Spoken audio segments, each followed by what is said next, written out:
the Jeff Meacham Network's Multiverse of Media. For over 15 years, the recognized symbol of excellence and the standard bearer in coverage of sports and entertainment.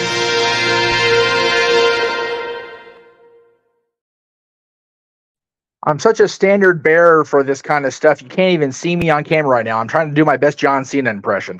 Welcome, everybody, to our coverage, our double feature coverage, as it turns out, thanks to AEW having their milestone later, of SmackDown live from Madison Square Garden and episode 100 of Rampage on wherever the hell they're TNT, we'll call it tonight. Sure, we'll do that. Anyway, TNT. I am the frustrated founder, as you can see, good old JM, Jeff Meacham. Yes, I am here, but it is so bloody hot in Southern California that we've had internet issues. Yes, the founder's tired of the power company shit. That goes without question. Thank you, JJ, for that. I appreciate that.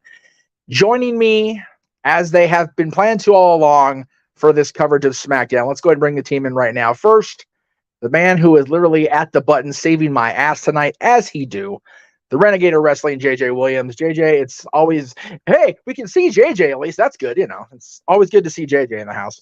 Wearing his dad's shirt. You got to love that stuff. I dig it the most. On the anniversary of the NWO's founding, so we got a little bit of NWO letter synergy in there. I dig that the most. Joining us for at least the first 2 hours will be our simple man with a spectacular voice on play-by-play commentary, Noah Foster. And Noah is going to, I think, enjoy the first 2 hours of this show because the last hour he has to call a Jeff Jarrett match, and he's not looking forward to that. So there is that. But he's living in my world, my world. I don't get paid enough for this. No, that's 100% accurate. I can't even argue with that shit. And joining us currently in the Discord room, but he will be on camera here and there throughout SmackDown and definitely on camera during Rampage as our AEW color analyst, the He-Man, James Hebert. The gang is all here, ladies and gentlemen. Hi, everybody. I'm not DQ. Wow, that was a Muppet reference, and JJ's here, so I'm here for it. That works. And yes, joining us also is the No DQ Galaxy. So welcome in everybody watching over on NoDQ.com. Thank you to Aaron, the boss man, and Mrs. Bossman for allowing us the privilege of going across the No DQ Galaxy because they are actually inside Madison Square Garden right now, getting ready for this show to go live in New York City. The big city, big dreams, if you will. We're hoping that the son of this man I'm going to put in right now will not let JJ down, and he will have to believe in Joe Hendry, if you will. Because Lord knows, if Noah's going to call a Jeff Jarrett match, but JJ has to believe in Joe Hendry, it won't be as bad a night as he's hoping. Anyway. That is accurate. Yes. It's going to be one of those nights where somebody's going to be upset, somebody's going to be happy, and I'm just frustrated because I can't be on fucking camera. And there it is in the first 3 minutes. So sorry, guys, I took it away from you already. But that's okay. It's fine. We'll be all right. That's okay. James will get his in during the third hour, so we'll be okay. And yes, thank you to everybody watching Cape Rayer. I appreciate you watching the Top 10 Eagle songs. The Last Resort, I just never really got into that one as much as some of the other ones. You have to remember, and I even told JD this when we did our list, I didn't hear the Eagles' entire discography for years later. I grew up on their greatest hits cassette. That's how old my ass is. Playing on my dad's cassette player in his car. So it was that Blue album with like the eagle head on it, and then second album of greatest hits. So I didn't hear Last Resort for many, many years down the line. But anyway, yes, everybody's here. The No DQ Galaxy is here. The Greg Cherry Brand audience is here. Welcome to the Greg Cherry Brand audience. Hope you guys are watching and doing your thing. We will see Greg bright and early tomorrow morning for us West Coast folks at 10 a.m. because he crazy like that. He's going to do a marathon stream is what he's calling it. He's basically doing fundraisers because, well, like me, he needs the money too. So there it is. There you go. Every $25 tomorrow gets a pie in the puss for Greg Cherry because, you know, he enjoys pie in his face. And what American male doesn't, by God. Anyway, that was a whole other conversation. I just started and I didn't mean to. Right. So yeah, tomorrow morning, 10 o'clock Pacific, 1 p.m. on the East Coast for Greg Cherry. But tonight, gentlemen, is SmackDown at the Garden, the trial court of the tribal chief, Roman Reigns, the undisputed Universal WWE Champion, whatever the hell the damn title is these days. Will we see a final split in the bloodline? By God, will we get JJ's moment of destiny at last? Will Cody Rhodes enter Madison Square Garden and finish the story tonight? That is on everybody's mind. There it is, man. The Usos are bringing the tribal chief to trial. And, Paul Heyman and his lawyer ass are going to be all about this, especially in his city, New York City, by God. You're from Scarsdale, Paul. Shut up. But I mean, I'm just saying, anybody that watched the Money in the Bank press conference. Oh, yeah. The championship was brought up to Cody. He tap danced around it. Uh-huh. He severely tap danced around the garden, but he did mention how camera crews have been following him forever. Uh-huh. I'm just saying. That documentary would have a hell of a finish. Spoil anything right there? Foreshadowing. Because Daniel brought up a great thing here in the chat. Of course, he said, "Let's hope that Cody finishes the story, so I don't have to believe." But during the tribal court of Roman Reigns, his punishment will be that he has to defend the title against Cody. And then when Cody does with no help. Hold on, Yes, James. And then when Cody wins, Brock comes out in the garden to challenge Cody at SummerSlam for the title. That actually might make. And then we get a bull rope match. Right. Because Cody will pick the stipulation for Brock saying Cody picks the stip. If Cody finishes the story, he's going to have Papa on his mind. He'll told you the bull rope thing. Absolutely. I mean, that's brilliant.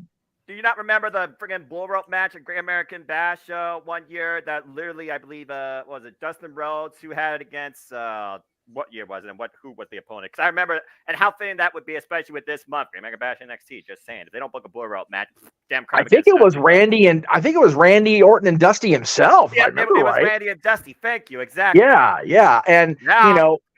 You gotta do it. Let's not forget. Yeah.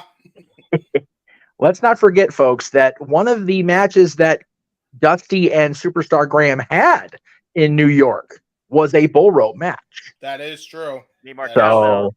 There you go. Yes. If you need more, hell, we always need more cowbell in New York City. Just down the street at Rockefeller Center. 30 Rock is where cowbell came into fruition in the first place. We need more cowbell on SmackDown. What we don't need any more of is hard times. Hard times for my son Cody Rhodes. We don't need no more hard times. All right.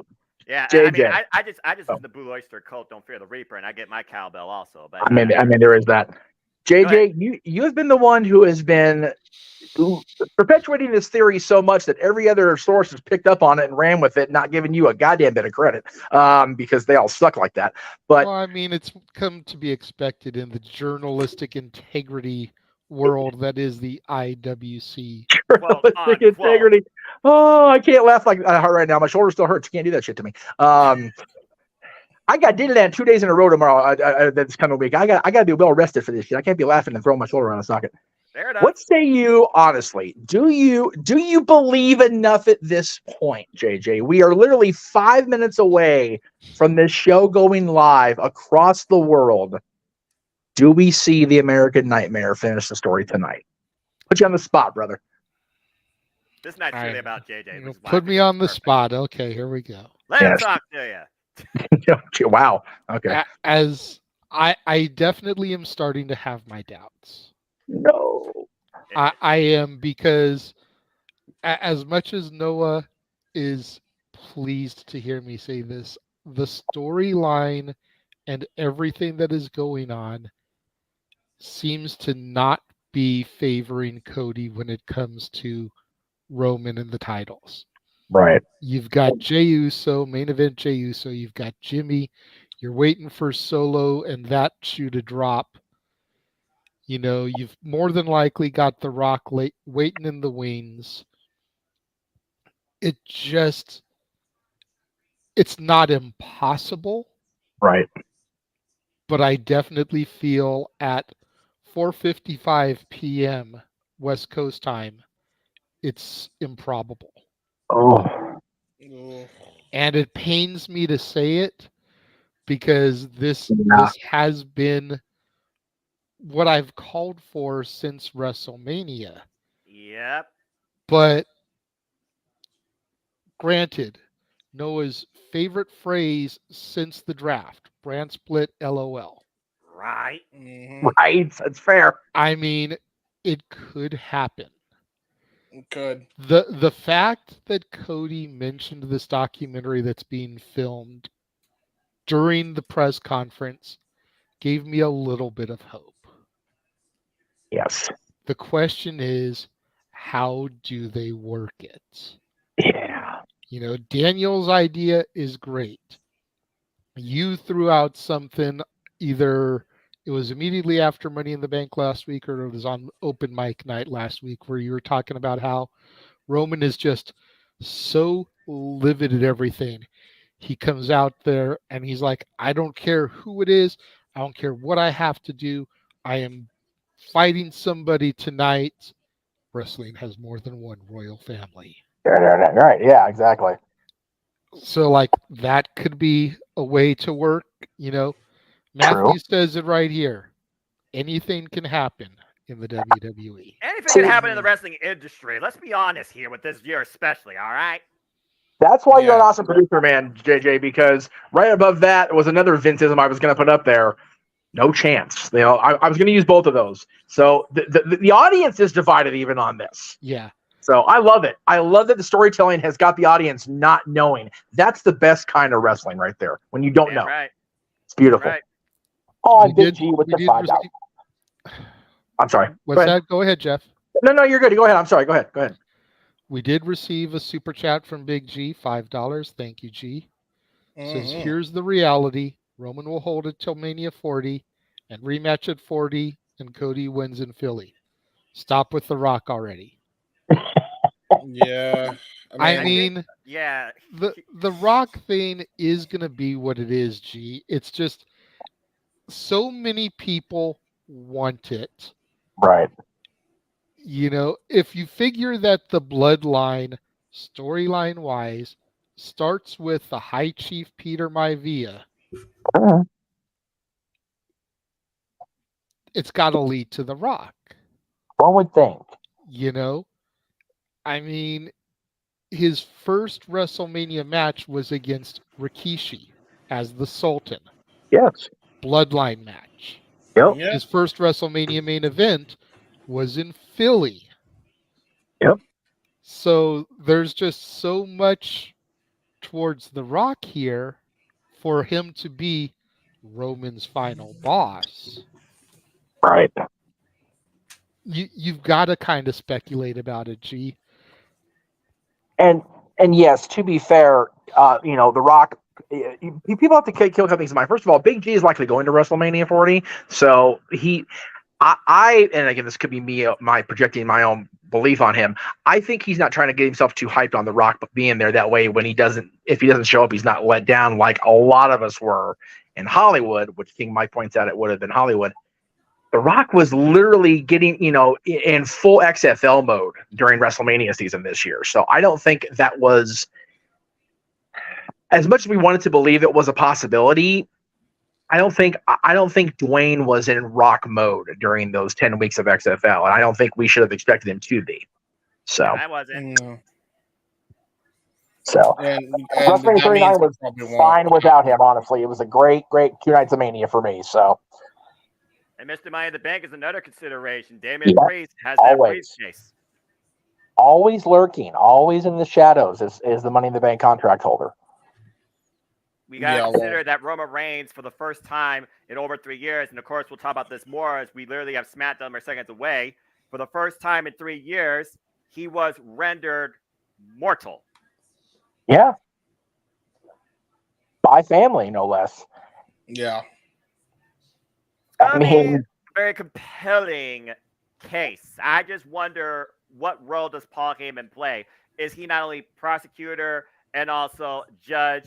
Is he executor? Is he defendant? I mean, this isn't people's court. This isn't Judge Trudy. This isn't a morning talk show with Boy or the late great Jerry Springer, R.I.P. This is the second ever tribal court, and Roman Reigns is being taken to it. Now, whether he's taken himself, which would be heavily egotistic, but wouldn't surprise me because his ego's been shattered, or somebody literally calls Roman to the stand, Paul Heyman.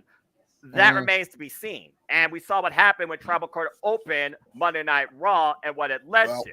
And speaking of which, while we talk about the Onai family and that the WWE it truly is, and he's slightly ahead of me as I just got the now. WWE JMN Multiverse of Media, we are here forever. And as always, when it comes to our fandom of professional wrestling, sports, and entertainment, we are in this together. It is time from the Mecca of sports entertainment, the home for generations, from Madison Square Garden. Friday Night SmackDown is about to take airways as we look back, JJ, at again how the story may have changed for the entire Bloodline Sunday. Yeah, I mean, everybody knew the day was going to come, but I don't think everybody was ready for it to happen last week. I think people thought it was going to be at one of the big 4 pay-per-views as opposed to a quote-unquote B-rated show. You know, I think people expected Roman to get the victory here and then maybe to run it back at SummerSlam and have that be where the chips fall. But regardless of which, the fact that Roman ate a pinfall to the man who's the original person to ever pin Roman Reigns in the WWE main roster, the man who would become main event Jey Uso, back when they were still doing the half face paint. It's just crazy to think about the full circleness of this entire angle. And I always go back to we're only in the 3rd inning right now. Where are we at this point? How many innings have passed since WrestleMania? You know, are we in the 5th inning? Are we in the 7th inning stretch? Are we going to the top of the 9th? I think a lot of those answers will be answered here tonight at the Garden. I think if nothing else, even though I've never called baseball in my life, it's safe to say bases are loaded, and this literally could be the game changer or the last play needed for the Grand Slam for either the home or the away team to finally take this. We saw what it took this past Sunday at Money in the Bank. I fix it. Hey, Jeff, perfect. And shout out again to everybody in the chat. I see you, Arlene, Emmanuel, Kate Rare, everybody who's watching across the multiverse of media and No DQ. We thank you. And of course, you want to dictate the conversation.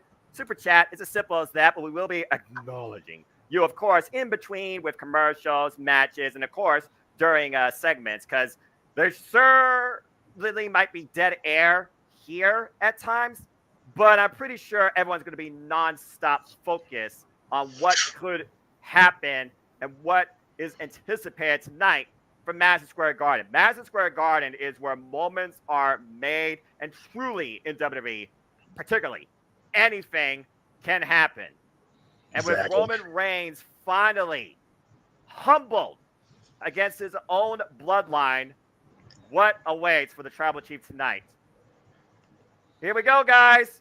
From the Mecca again of sports entertainment, we are live across the world, East Coast time, here on the JMN Multiverse of Media and No DQ. Welcome to Friday Night SmackDown. And Aaron Riff and Caitlin Riff are there live too, but we are here live with all of you here with the play-by-play. I'm the simple man, Noah Foster, with my color cohort, the renegade of wrestling at Knowledge Him, JJ Williams, the man whose name of the marquee founder of the JMN, Jeff Meacham, and of course, he's different, but he is also a brilliant creative mind of their production zone, James Hebert at JHebert95. And again, guys, there's a lot ahead. We got a tribal court with Roman Reigns, the Grayson Waller effect with special guest Edge, a United States Championship match as Ospreay defends the gold against Sheamus, and we will truly see who plays the final move in this game of chess between Karrion Kross and AJ Styles, and so much more. So, JJ, that being said, are you ready to go tonight? I'm ready as I'm going to be, man. I hope that this 2 hours doesn't end with me having to acknowledge and believe in Joe Hendry. Well, I know two people you certainly will acknowledge in some capacity, as right now they've truly proved they are the ones. Ladies and gentlemen, the Usos have arrived in the building. Usos! Down since day one-ish. And to Arlene's point, it's definitely a possibility that that's where it's going to end up going. The fact that Cody didn't announce he was going to be at the Garden, but it all could be a surprise. You wouldn't want to give that away to the world. It's the type of thing you just want to surprise people and have them pop for.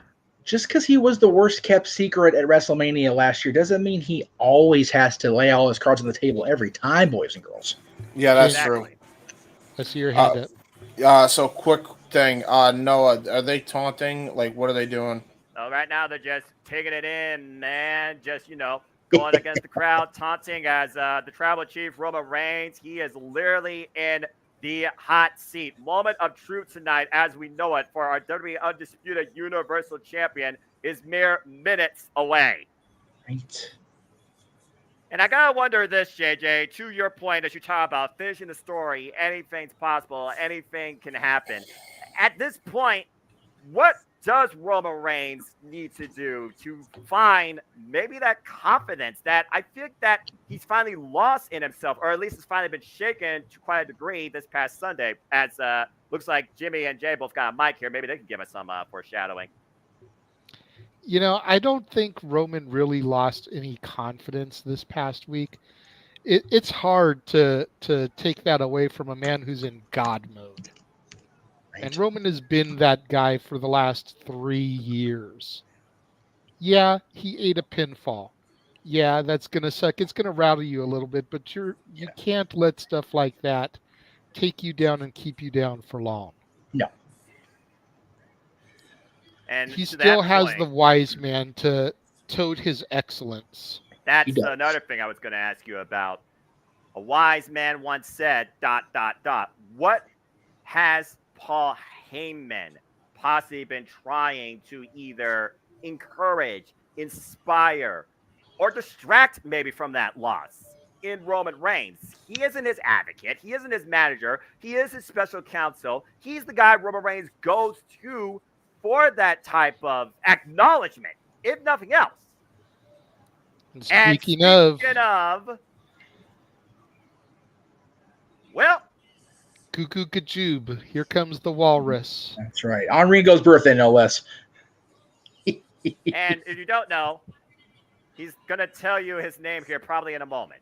Why he if you don't know his name in the Garden by now, you're clearly not a proper WWE fan. You are not a fan of professional wrestling. Wrestling, yeah. Damn it.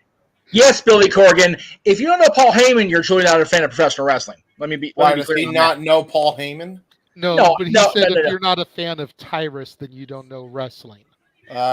Which he cleared up was not actually it was very taken out of context. Gee, what a surprise on internet journalism. But if you don't know who Paul Heyman is, just sign off. Good night. Goodbye. You are the weakest link. Goodbye. You can super chat on your way out, though. By all means, please do that. Yeah, that's fine. Because Jesus, especially to Jeff's channel, please. So that he can get better internet, so that this type of stuff doesn't happen to him again. Right. And here I thought James had bad issues with Xfinity. We'll talk about that later. Man, between James Xfinity and us out here for a Spectrum, it's just a matter of who's going to hang their providers off the roof first. Well, so why is it coming in bad? Look at Solo Sikoa. He's standing there like a statue. He has not moved. And he's not going to. You've got Jimmy and Jay pacing back and forth. You've got Paul laid back in the cut, and you've got Solo just steadfast. JJ, the eyes tell the story. Simple as that. Absolutely. They always have. I've been a fan of Solo. For everybody that hates on the Rainbow Bright 2.0, my NXT, damn it. But you digress. Solo Sikoa was one of the greatest things to come through at that time. Oh, hell yes. Accurate. That's definitely undisputed. For those that don't know, Solo Sikoa just covered the mic of Paul Heyman and took it from his hand. Oh, He basically just told Paul to know your role and shut your mouth. Thank you, JJ. wow. You know, it's funny. Why we're waiting for Soto to actually speak. Oh, He just shut that microphone. what? I don't think Solo's wanting to talk a whole lot today. No, he looks like he's saying the time for talk is over. Well, he is known as the problem Oh, solver, JJ. crap. Oh no! Well, Love him or hate him, Madison Square Garden is standing with their ones in the air to acknowledge the tribal chief. But for how much longer will he be the head of the table? I Well- mean, JJ, if this man's in God mode, we're at the Mecca.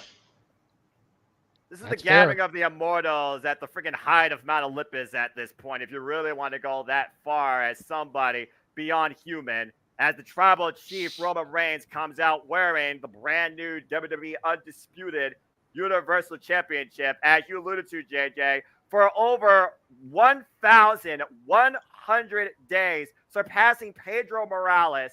Roman Reigns has been the one constant in the WWE landscape that has truly been, as you like to put it, on another level. God mode. Through over 26 successful defenses and 3 straight WrestleManias, there has been nobody that has been able to defeat Roman Reigns in one-on-one action. Yeah, I mean, you think about it, Hulk Hogan did not successfully defend the championship at 3 straight WrestleManias. Nope. Steve Austin did not successfully defend the championship at 3 straight WrestleManias.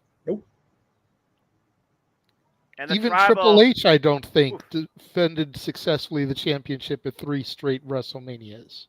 Hell, Nope, he didn't. let's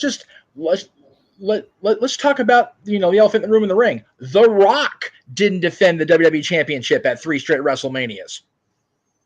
Yet he's hailed as the greatest of all time. All Well- those well- men that I was rattling off were. So it's that's the point to be made. While all those men are considered some of the greats of all time, Yup. they cannot claim Nope. the same stuff that Roman Reigns can claim. And just for posterity, he wasn't facing as the great Bobby Heenan, a bunch of ham and eggers in these main events. No. Edge, Daniel Bryan. I'm trying hard here. Brock Lesnar, Cody Rhodes. Most recently. I was gonna say, like, the closest you could call a ham and egger in any of those is in fact Cody. Right. Because he wasn't, as far as WWE concerned, he wasn't in that same echelon as the others Nope. at that point in time. Nope. He just happened to win the Royal Rumble, becoming at number 30. After missing 6 Coincidental. months. Right. Uh-oh. Right. Oh, There it is. we went to Yeah. commercial. Okay, there we go. No, it's just it took forever for. Oh, it does. I know. I know. Latency can be a real thing, but we're mere moments away, folks, and I guess we all stand maybe as the jury, if not witnesses, as the trial of the tribal chief is mere moments away, as we have currently a commercial break for, as Manuel alluded to, for those that are wondering. as we just kind of, Man, I hate Bounty jury back. duty. Well, then we'll go ahead and do our There you thing. I don't think Roman Reigns wants us to be the jury. No. Yeah, I was No. about to Steve say. acknowledge that man. See, here's the thing. ding. There's still a lot of people in that audience that, even though they are happy that Jey Uso pinned him at Money in the Bank, would side with Roman Reigns because they acknowledge the fact that he has been a great champion. You're not pointing to somebody off screen inadvertently, are you, JJ? Nope. Okay, just saying. No, she's not here. My No, daughter is not unfortunately, here to watch. Yes, I know. Yeah. She had enough trauma last weekend as it was. Yeah, I was going to say, I don't even know if she's going to want to watch SmackDown this week, if we're being honest. Yeah, I have a much cultivated care package when I come up to meet you guys, or when I meet you guys on Wednesday to take back to her, because I think she's still gonna need it even now. Oh, Poor thing. Money Bank was a long night. She'll be fine. Younger generation knows how to bounce back from this type of stuff, just like they know how to move on from a fad, because that's all stuff is sometimes. It's a fad. You go on to the next best thing. And eventually, WWE might find somebody to fit the mold of Roman Reigns, but they just haven't found it in 3 years, including for somebody that was previously a WWE superstar that failed at WrestleMania, also polarizing the entire wrestling community. Because maybe we thought Cody should have won that night. As we are back now in ring with the Tribal Chief and the Usos and Solo and the Wise Man. Court is now in session. It's The nerve-wracking. Honorable WWE Universe presiding. Right. Be kind out there in New York City. It's a garden crowd. I don't know how honorable it I'm is. just gonna say. Honor? This isn't Ring of Honor. What are you talking about? Yeah, I mean, Look at the face of Roman Reigns. better the universe than the Manhattan Center for ECW, Jay. Just saying. That's accurate. Roman for a second there looked like he was trying to smell what the audience was cooking. Well, it's New York City. Probably didn't smell all that good. Anyway, As Solo right now bows his head slightly, and you got to wonder what's going through that man's head, as he was not the one that not only didn't solve the problem, he wasn't the one that ate the fall. Head of the table calling for the microphone. You're hearing what the audience is chanting right now, right? No, because I am muted. They're saying you got pinned. You're going to have to relay what's being said, because all I'm going to get is visuals. I got you. Well, currently the audience is Madison chanting. Square Garden acknowledged me. I know that part's coming. So You can undeafen JJ. I already let my group chat know. Wait for it. Acknowledge me. With boos and ones up in the air. Fickle. it's a mix. It's a mixed audience, dude. I keep telling you guys. It's the Garden, man. They're going to be honest, if nothing else. James, just for the record, the only downside is if I undeafen, I have to mute my mic on this end so it doesn't pick up over the feed. Very true. And once again, Roman Reigns reminding people he is still the Tribal Chief, despite the fact he acknowledged he got pinned. Oh boy.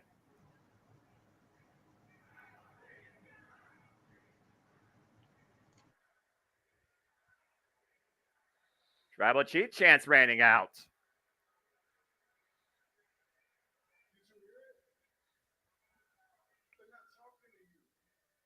And oh boy.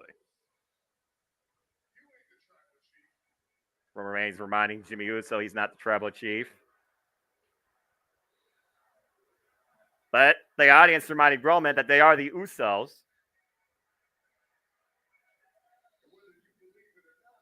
So you can see it in Roman swagger, going back to my point earlier there, Noah.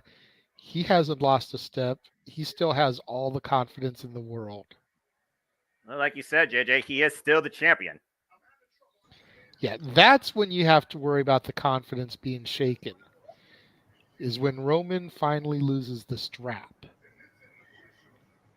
Just kind of shoots my theory to shit about him coming in there guns blazing and wanting to whoop on somebody's ass. So, we'll see. At this point, Roman Reigns feels like the Usos are wasting his time.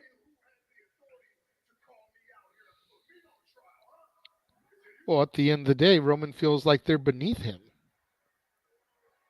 Even at this point, he's wondering who had, even Solo's not on his level to Roman. Who has the authority to put Roman Reigns on trial is the question. Roman Reigns is literally barking at the Usos. I thought Roman Reigns made this trial himself. Wait a minute. Was it not Roman? Oh, no. It was Usos. Usos did. Oh. Uh-oh.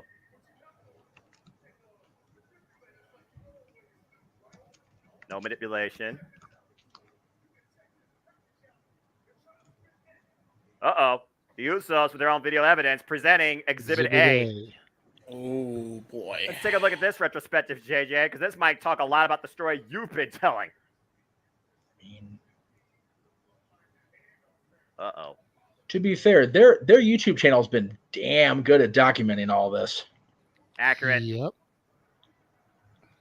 See, that was a real turning point for me right there. That pie face to Jimmy Uso.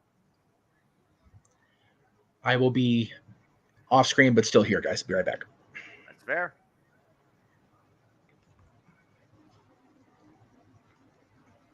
The How way far? Paul jumped. Look at the tears in Paul Heyman's eye. Again, Paul Heyman deserves an Oscar. Bite me if you think otherwise. I must have missed that night. I don't remember a Superman punch to Heyman. Jesus. Yeah, when did that happen? Way back when he Brock literally Lesnar said, "I love you, build. my tribal chief." Oh, Okay. that's right. When he quote unquote turned on. That's right. And fired him. And we've been seeing Solo Sikoa lately, and you wonder if Roman Reigns is losing control over him.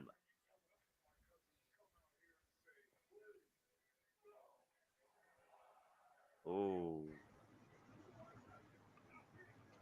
JJ, I'm just going to put this to you like this. How many times have I told you the story of Julius Caesar and the Roman Empire, pun intended? It was his brother that stabbed him in the back and took the throne. But I also think about the Godfather and the wholesome end scene of them in the boat fishing. And the guy behind him pulling out a gun and ending things as they were. It too blank. Who is blank in this scenario? Exhibit A, a little bit of foreshadowing maybe? Blank in this scenario is the same blank it was in Julius Caesar. It's Brutus. Brutus Creed. They had to mute the feed because the crowd in MSG, they're chanting, "You fucked up." Excuse my French. There's my one. James, you If blew we only it. get one. Jeff already said it, guys. Yeah, You blew it. Yeah, sorry. I am just the messenger in this case. I am not. I did not say it myself. Yeah, you're the messenger of 17,000 people that are saying the exact same thing live, and I guarantee you, You Mr. and effed Mrs. Riff up. are not two of them. Yes, sorry. My bad. Yes, Aaron, I know I'm fired when you watch this back. Don't mind me. I won't say another one. Don't worry. fire me, Rift. I tried to keep them in line. I still want to come back on the review one day. James, you freaking idiot! Thank you, Jeff. I know, right? Oh well. It's Oh okay. boy. It's a Friday night. We gotta do it right. It's okay. It's okay. About to say, doesn't Virtue run the review? Check out the Noted Q review, folks, weekly on notedq.com. Oh yes. Back on Sunday this week. Roman Reigns trying to plead innocent. This dude. We, the jury, find the tribal chief as of right now. I know it's not official yet on screen, but I'm finding him guilty of abuse. So I'm waiting to see if somebody else from the elders, if you will, comes out for this. Same. they should, man. They should for this. I mean, where's Sika? Where's Roman's They have to daddy? mute every time, by the way. Where's Where is- Rikishi? I was gonna say, considering Kishi's gonna be on A&E this weekend, where the hell is he? Right? Great way to plug it. I'm saying. All about that synergy and promotion and advertising. Jesus Christ, get the big guy out there. I mean, JJ and Jeff, you want to talk about synergy? Roman Reigns reminding the Usos that he was a WrestleMania event one before the Bloodline, and he's right. You know, yeah, he's absolutely correct there. Absolutely. Says he did it all for the family, even before the Bloodline was a thing. Did it for Solo, did it for Jay, did it for Jimmy. I think he's talking himself into that, but okay. Well, yeah, I'm just, being the messenger here. Do you think I acknowledge and believe this crap? Well, no. Roman to spin Dr. Reigns up in here, but Look in the mirror, Roman. Do you truly know who you are? I love it. Takes on the way of the world, the family, everybody's family connected to the Bloodline.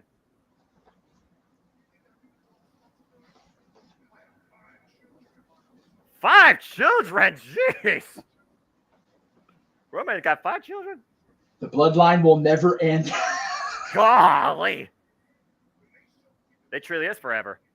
I was going to say, JJ, according to Natalie, how long will it go on? Forever. Thank you. Forever. Says he doesn't need this anymore. Umbrella service sounds real nice to Roman. Right? You go nonstop for 3 years. You want to take it easy one day.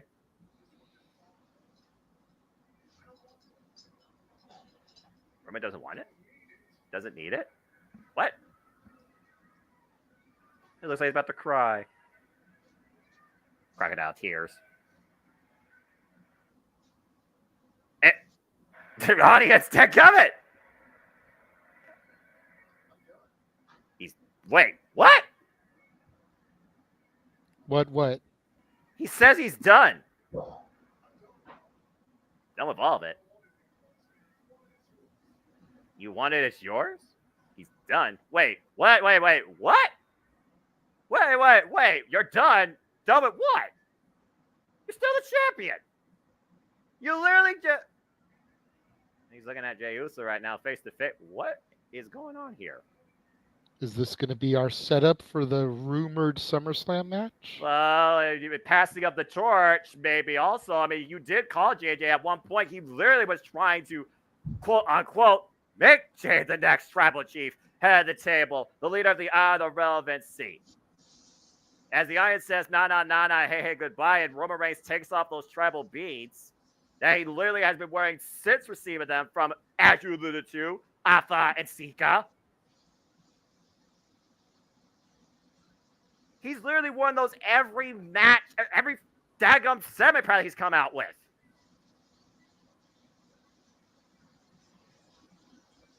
What is going on here?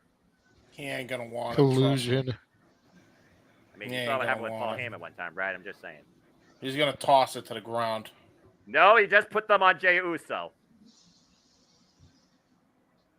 But he has not taken off the championship around his waist. I'm just saying. And Jay right now and staying steadfast. Kind of surprised by that. Wait, whoa, wait, what? What the hell What did I the- just see? You just saw him toss that title to the wayside, JJ, and he's going down to one knee. What the? What? He's gonna low blow him. He's gonna totally low blow him. He's gonna totally. Yeah, low blow him. there's yeah. something going on here. This is so not Roman Reigns. This is so freaking cheap. Jay, don't fall for it, Jay. Oh wow, a tear from the eye of Roman Reigns. Yay. With a tear in his eye. There it goes. Yeah, there you go. Oh, man! Acknowledge that low blow built up for 3 years. Or in this case, 6 days to Jey Uso. Oh. And Jimmy just blew a gasket. Literally standing for his brother, Jimmy Uso, attacking Roman Reigns in the corner. Uh-oh. We talked about it, JJ. Master manipulator. You saw someone was coming. A Solo stands in the middle of the ring now. Solo is eyeing that lay. Wait a second. Whoa. Ooh.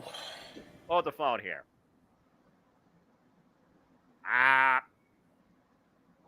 JJ, you do remember what the Usos did say prior to Money in the Bank last week on SmackDown, right? When it came to Solo. Uh-oh! Fuck! God, Samoan spike to Jimmy. Something tells me there might be more manipulation in play here than meets the eye. Cody Rhodes literally yelled at Solo a particular sentence, JJ. Do you think that still rings true right now?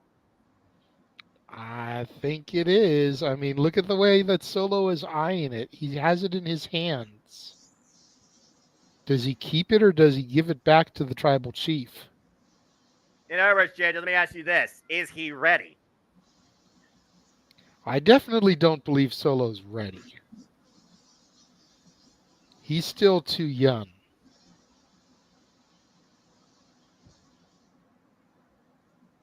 To surpass something greater than you. Whoa! You sometimes need to just continue to go with the flow and fall in line.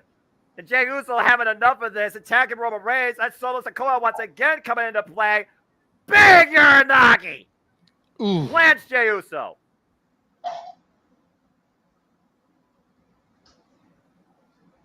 And the problem solver owning up to his name at the behest of his tribal chief. Yeah, but at what point does the problem solver become Roman's problem? Well, with that Superman punch, it looks like for now you're going to have to put out your traditional to be continued at the end of your most infamous sequels and cliffhangers. And again, abruptly just, I don't know necessarily if that was a trial or just a uproar. And it looks like they're not done now. Roman Reigns and Solo Sikoa on the outside of the ring, isolated with Jimmy Uso. Yeah, that was a trial or a public execution. Well, I don't think the execution has come to pass yet. They're True, trying that's to, literally carry out, I'm just going to say what it is, judgment. Off! And again, Solo Sikoa, the enforcer, the street champ, taking care of the problem, protecting the tribal chief, attacking the Usos. Jey Uso now sit on the apron. What the heck's he looking for here? Roman Reigns suckered Jey in. And now Jey Uso is trapped in between the ropes.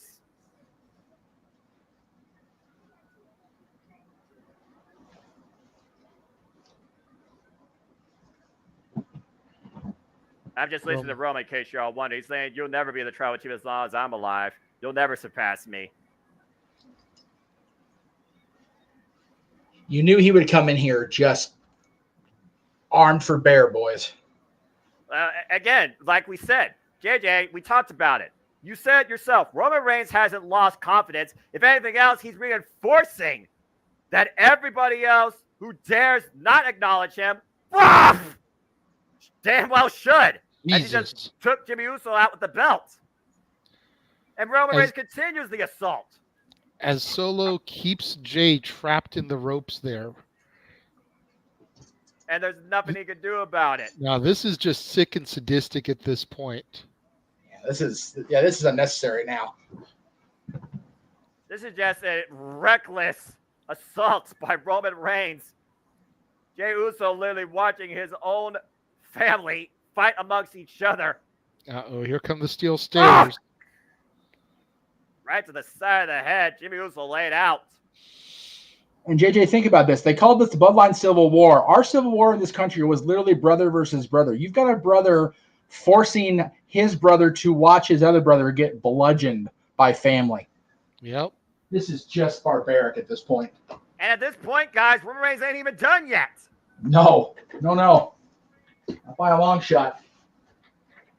We have not seen Roman Reigns this furious, this mad since probably Paul Heyman encouraging him. He had to go savage last year at SummerSlam against Brock Lesnar. Yep. Hey, come on, Roman. You proved enough already, okay? You're still the champion. You're still the tribal chief. This is unnecessary. You said Jey got free. Yep, you called Jey Uso. And finally, someone takes Roman Reigns off his feet for the time being. Oh. That's Solo Sikoa, though, coming back into play once again. And oh, my gosh! Samoan spike. And now Jimmy and Jey both laid out. And at the mercy, none will be shown, of their tribal chief and Solo Sikoa. Well, look out! Solo just heaving Jey like yesterday's garbage. Yeah. And Roman Reigns just barked out the order, finish him. This isn't Mortal Kombat. Well, I think to Roman it is. We don't need to see Solo Sikoa hit a fatality. This isn't a flawless victory. And there damn sure isn't going to be a friendship. No.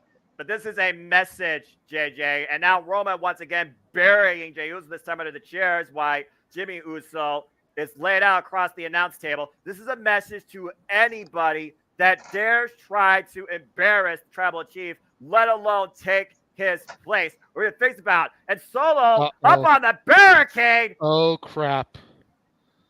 He tried to do this at Money in the Bank and failed. Boom, man, the splash connects through the table. Superfly Jimmy Snuka with that splash.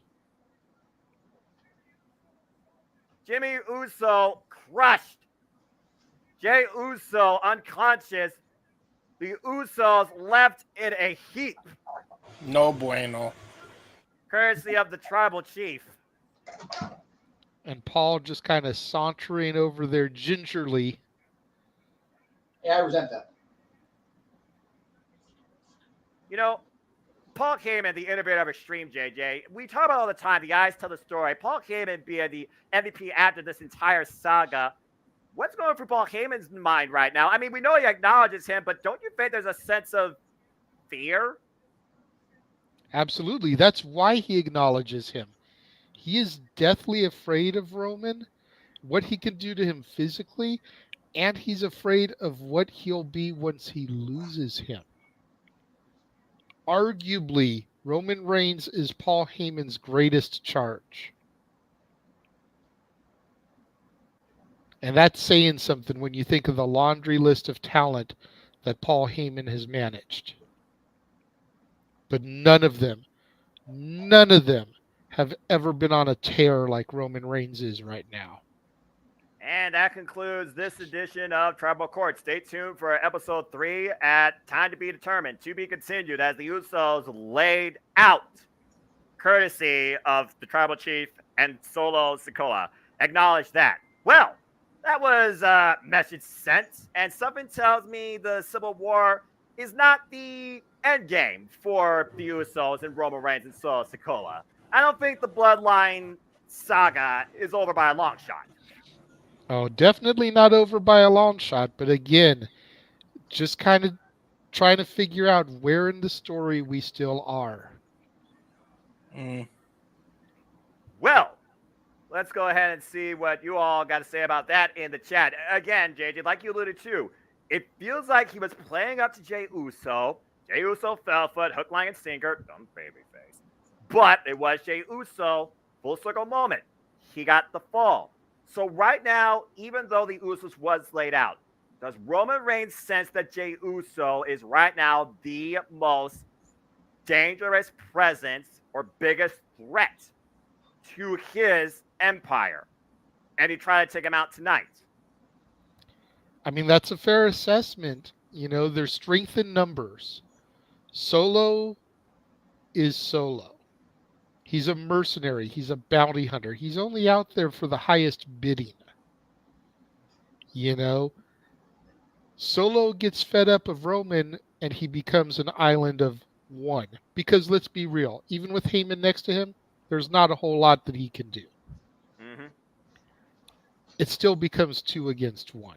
Jimmy and Jay against Roman. So if you can take out the one, the main event, then you've got a lot better chance of navigating these shark-infested waters. Well, so Daniel here with thought, and again, appreciate y'all's comments here. And again, if you can, please super chat to further the conversation. We'd love your support. And please like, subscribe, comment, and tell your friends what we do here across JMN Multiverse of Media and what NoDQ also brings you as far as coverage and all things WWE and AEW and other stuff too. But super chats, as simple as that. Let's go ahead and, as we're on a commercial break here. My shirt, by the way, courtesy of the Jeff Beecham Network and NoDQ. Daniel here saying, looks like it may not happen. Cody Rhodes may not finish the story, question mark. At least maybe not tonight, because was that the last we're going to see of Roman Reigns this evening? Was that it? I don't think so. Well, as we return back, folks, we're backstage here, and right now we are seeing an Uso, Jimmy Uso, being carried out on a stretcher.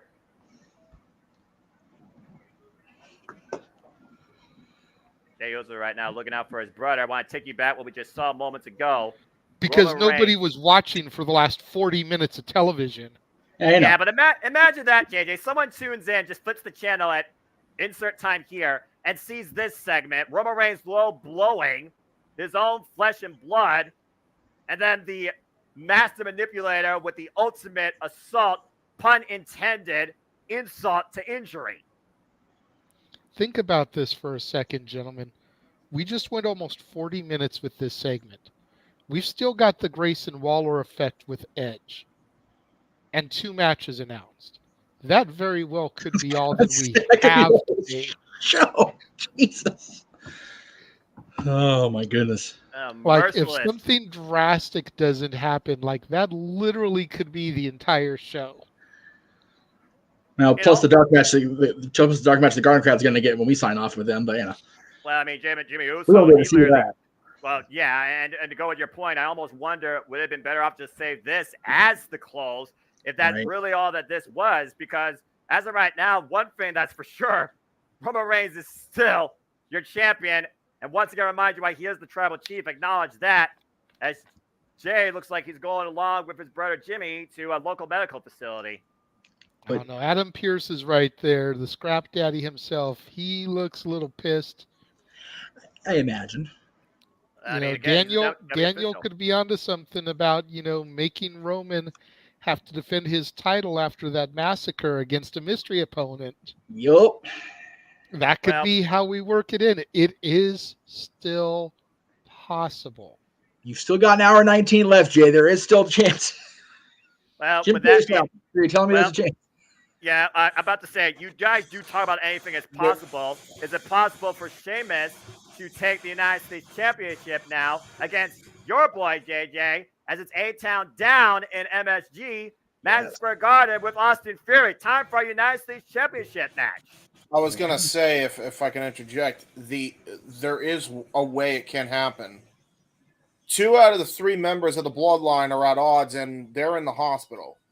Yeah, that leaves only one left, and that's Solo. Cody ambushes him. He gets a shot, and he's got a clear shot to get that belt. There you go. It's fair. Very fair take. We saw Solo think for a moment. Again, if Solo develops that individual mindset, JJ, we've seen teases of it from him and Cody's encounter to tonight holding those beads. Why wouldn't Solo Sikoa want to try and surpass the tribal chief if the opportunity presents itself? That's a good question and a good point. Maybe Solo knows in his heart of hearts that he's not ready yet. I mean, you would think that much like the Money in the Bank briefcase, which both these men held at one point, you would want to take the ultimate opportunity. But at the same time, you've also got to know when and where and is it time. And while the Garden is a great place to make a memory, a moment, I don't know if Solo thinks it's time for him yet. Yeah. Well, as we think more about that, SmackDown is trending worldwide in the United States. Hashtag SmackDown, be a part of the conversation, but be a part of the conversation here on JMN Multiverse of Media as Austin Fury defends the championship against Sheamus. Sheamus, of course, previous Money in the Bank holder, just like Austin Fury, like you alluded to. But Sheamus, oh man, what a backbreaker. Also a former 3-time United States champion. And here's a fun little stat for y'all, in case you didn't know. Sheamus has not held any WWE championship of any sort for the last 685 days since dropping the title to Damian Priest at SummerSlam 2021 as we go to commercial break. And that's crazy to think about when you consider, Sheamus, and you think about the Brawling Brutes run, and you think about his tries and his attempts to dethrone Gunther, Walter, even before that train could seriously get rolling. Off the rails. Now it's at the point where even Drew himself, who returned last week at Money in the Bank, I don't see him being the one to do it, at least not at SummerSlam, because we've got to get Walter past the honky-tonky meter. I think he's going to do it. Personally, I think he's truly going to do it. I've been telling you, JJ, for the longest time, I followed the Ling General as we're on commercial break, folks. So this is freeform chat. And again, we see your comments. I followed the Ling General before WWE, when he created Ring Comp, when he was the dominant force of WXW, training the likes of Timothy Thatcher, Giovanni Vinci, Ludwig Kaiser, Killer Kelly, and of course, being heavily influenced over Ilya Dragunov. And since coming to WWE, there's only been literally a handful of people, keyword, a handful of people to actually beat the man in some capacity. One of those men is Ilya Dragunov. The other one is Braun Breaker. I would give credit's due. But besides that, Gunther's been virtually unstoppable. And since becoming an Intercontinental Champion, I have not seen this title in a brighter light or a better fitting setting of a competitor since the mid 2016 that tried to make that title must see. That's true. Just to show again that the boss and Mrs. Boss are in New York. Is there anything more New York than not only are they there, not only were they in Times Square. Let's see if we can get there it goes. Jesus Christ. Maybe. Wow, the flag is so bad. Yeah, We can see it. we can see Okay, it. well, God, I'm glad you guys can see it. In Times Square, up in the Empire State Building, and of course Lord. inside Madison Square Garden. But Aaron with his Jason Voorhees t-shirt on in Manhattan. You got to love that shit. Loves his horror. Respect. Jason Takes Manhattan. Probably the worst entry ever, but the greatest gift. No. Well, okay. Jason X. Oh, okay. Of the ones that actually stay in the continual continuity, not Jason X, which goes in the future and goes completely off the damn rails in all forms. Yeah. Jason X is the seed of Chucky of the Friday the 13th saga. This is accurate. And it astounds me that Bruce got his money back for I Know What You Did Last Summer, but not for Jason X. Like, that still astounds me to this day. I'm like, of the two, I mean, my goodness. Right. He was dead set on watching Brandy get gutted like a tauntaun. And you know what? The theater agreed with him. Damn it, they gave him his money back. So it's like, whatever. I'm just gonna say this real quick. First off, Empire State Building. Hell no, I don't do heights. Yeah, I'm with you. Yeah. No. And secondly, Cape Rare with a question here to bring us back to what we have as we wait for it to come back here. Who is the longest United States champ? I imagine he means a single run. If it's a single run you're looking for in WWE only, it's Mr. Ambrose. Over the course of the title's history, it is Mr. Luger. Luger from 89 or from, I think it was his run from 89 to 90. I could be wrong on that. Or it could have been when he regained the title from Hansen and only advocated it because he won the world title. It was one of those two reigns. One of those two reigns. Fair enough, as I'm waiting to get back here in a moment, but good deal. We'll be back here in a moment, folks. Again, we hope you're enjoying the conversation. And Wesley, there's a couple of people in here that listen to that more often than not, and I don't know why. And I'm going to leave that alone. Oh, it's a great podcast. Oh, nice. Theory's got Sheamus tied up in the ropes, giving him a taste of his own medicine. There you go. 10 bouts of the Bowery or whatever it is that he calls it. 10 bouts of the Baron. Well, I'm still on but I'm glad to see right now that Austin Theory has been scouting Sheamus. And the way this match came about, we saw Rich Holland have a contendership type bout, came up short. But there's a reason, JJ, why you have outside parties on both sides here in this graphic yet to get involved in this match. Yeah, I've been kind of curious about that. I saw the graphic get made, and I didn't see any of them come out at ringside. I am sadly upset here that Pretty Deadly is not on my television screen, damn it. Well, I mean, Pretty Deadly are coming off a loss in the UK, I believe just last week against Kevin Owens and Sami Zayn for the WWE Undisputed Tag Team Championship. So they probably are a little bit salty, if I have to guess. Well, salty about having to be able to in the first place, and losing in the process. Well, on the hindsight, right? Hindsight. That's it. But yes, Wesley, I am a avid listener of the My World podcast, much to certain people's chagrins. But, it's okay. Hey, I didn't put out any names. We'll see him later, by the way. Dadgummit. Double J himself, live on this.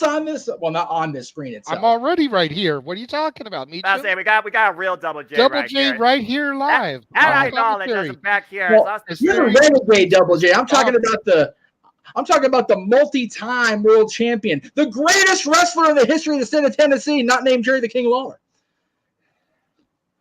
Well, you want to ask Austin Theory, he calls himself the greatest wrestler, if not the greatest United States champion. Again, JJ, you've talked about literally the absolute potential and accolades of this young man. Now in his second run, United States champion after getting a clubbing shot, uppercut by Sheamus. Austin Theory perched on the top rope. We be a clubbing on a Friday. Well, it is Friday, and Friday nights are fit for fighting with Sheamus on your with fight on Friday night, Madam.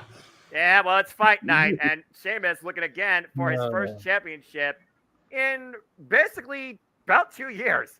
And got Austin Theory for white. No, Austin Theory gets Theory out. Counters though. out. Catch the left hand, and now up on the shoulders. What's he looking for here? And now Theory spinning out Sheamus. Driving him down hard. Here's the cover. Hook up both legs, too. And now Sheamus gets the shoulder up. Great attempt there by the youngster, Austin Theory. Austin Theory, who has been champion now for 2 times. He is in his second run. I just went to another commercial break. I love East Coast television. Blank. 224th day, by the way, JJ, as champion. And this is his 9th defense. I'm proud of Theory's reign. I've been seeing a lot of people online recently that have really been criticizing Theory's reign here. And I don't understand what their hatred is about it. I mean, I think Theory is doing a lot better this run than he did his first run with the championship. It's because he's not Walter or Roman. That's probably why. Let's be real. Okay, but still, like everybody's Yeah, I agree. everyone needs to be a little bit different. You can't have too Yep. many people being the same. Accurate. No, this is the IWC you're talking about, JJ. They have to be streamlined. They have to have everything the same at all times, no matter what. Damn. We have to. Sorry, I know I'm on ODQ, but let's be real. Let's be real for a second. Most We can fans be are real, just don't like, even swear. you That's gotta the give me. You gotta give me everything the same, exactly how it is. Now, I wonder who you were trying to actually quote unquote there, James. Because it I'm not sounds like you quoting- were I'm not echoing quote- more I'm so not a quoting particular anybody. I'm individual just- than a community. No, I'm targeting just a specific part of the community. I'm not targeting anybody in particular. It's Okay, fine. good to know. Just making No, sure. no beef. I has no beef. I has no beef. Where's the beef? Where's the beef? At Wendy's. Wendy's. Hey, JJ and I are on point. Yeah.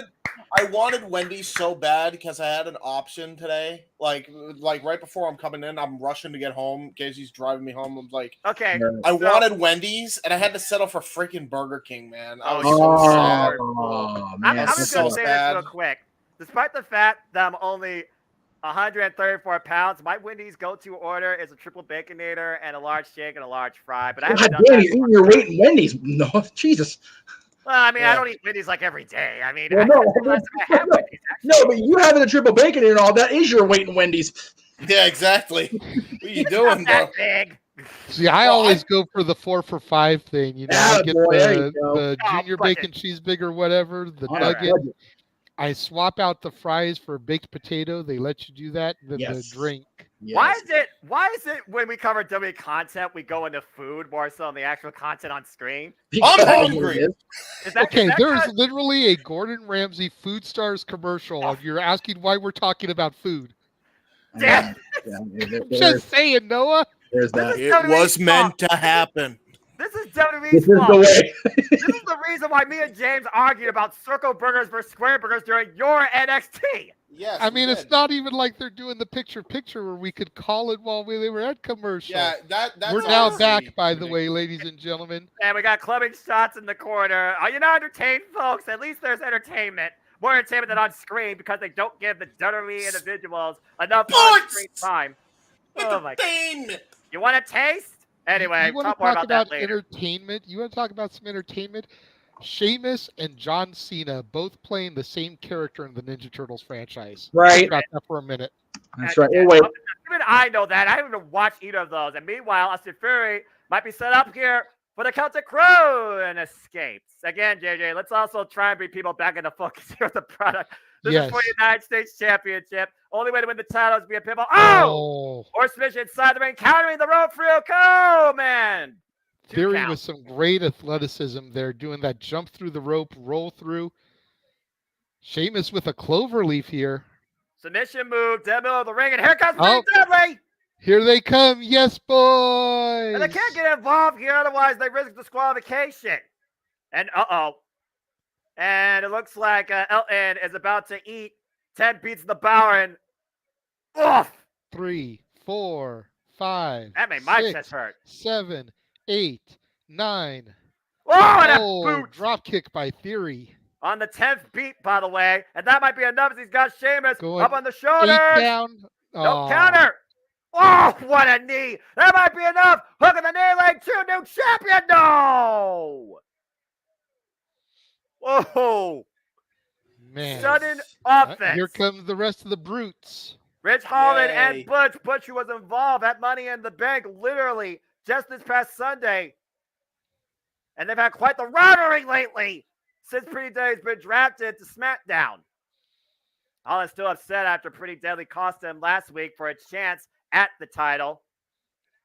I sense a 6-man tag coming at SummerSlam. But it's a bro kick, though. Meanwhile, roll up by 1, Fury. 2, Got the time. 3. Stole it.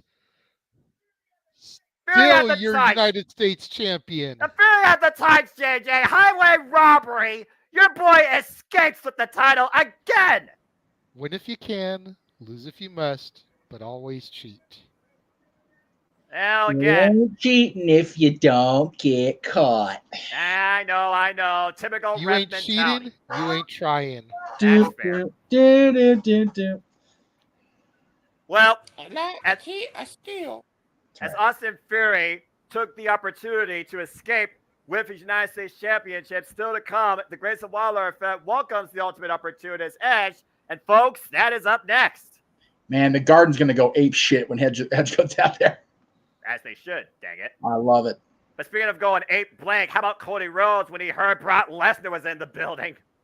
Right. And something tells me this Monday, Cody Rhodes is going to have a very special message to the Beast Incarnate. I think we're getting something booked for SummerSlam. You would think. Very possible. Oh, my gosh. When we come back from this, after SmackDown, we're not done. Nay, we're not done tonight with SmackDown, because coming up after SmackDown, a little bit of entertainment. 100. Called by Mr. Foster and Mr. Hebert. So there you go. Oh, okay. Yeah, I guess sometimes you just need a little bit of sports entertainment. You need pro wrestling. You need that balance in life, you know? Yes. And Leslie, we're on the commercial break now again, folks. Only chaos. Again, may I remind you how much WWE actual on-screen content is advertising, marketing, and branding versus in-ring capacity? Ridiculous. I know. Tell me when I'm telling lies. Anyway, I did see your question, by the way. That's small show. Yeah, fair enough. Collision. Let's freaking go. Anyway, yeah, will Butch go back to Pete Dunne at some point, the Bruiserweight? I don't know. As long as he's part of this Brawling Brutes like group, I don't think so. I think they're going to go with it. I think Walter needs to slap the chest hairs off of him. It reminds me exactly who he is. Why does he have to have a name, and why can't he get his name back, but Ridge Holland can keep his, though? No. Boo. Well, big also, boo. I mean, again, JJ, how many people in WWE get recreated in the WWE image with their own identity taken versus those that keep it? AJ Styles, for example. WWE, again, logic, LOL. Brand split, LOL. Just saying. Yeah, it's rare. I mean, it's one of those things where WWE doesn't want you to get over anymore on your own identity, on your own name, because if you get over like John Cena did off of his own name, John Cena, then John Cena can walk into Tony Khan's office onto Dynamite as John Cena. The day that happens, the day the internet breaks. Vince McMahon doesn't own the rights to John Cena because that is his given birth name. Mm-hmm. So you change it, you come up with the Prototype or some other kind of stupid name. We all know he was the Prototype in his infancy. Yes. But you give him some kind of other gimmick like they did Pete Dunne to Butch. And now when Pete Dunne goes to leave the WWE, Butch is what was on television on a regular basis. We own Butch. Go be Pete Dunne. That's not going to get over. No. Forgetting the fact that, he was probably his most over in your NXT as Pete Dunne. Damn it! But Vince is narrow-minded and thinks, well, Butch is what was on TV, every Friday night on SmackDown. Let him go be Pete Dunne. He's not going to be successful. The single line methodology of this madman. Which is untrue, by the way, in fairness. It's completely untrue and not well, correct. As we get back, again, the Mega Sports Entertainment Madison Square Garden, there you see some throwback shots. Bruno Sammartino, the 1984 Hulk Hogan, Andre the Giant, of course, the very first WrestleMania, 1985. Again, how much has Madison Square Garden played towards the development, not just of WWE or WWF, but just the identity of sports entertainment over the decades? And it almost makes you wonder if they're going to show this kind of a video package. Do they have something history making in store for us later on this evening. We still have an hour to go, Noah.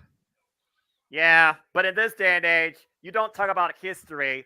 You talk about viral moments in the world of connective internet wrestling community. As we're on air, folks. Welcome to the Grayson Waller Act.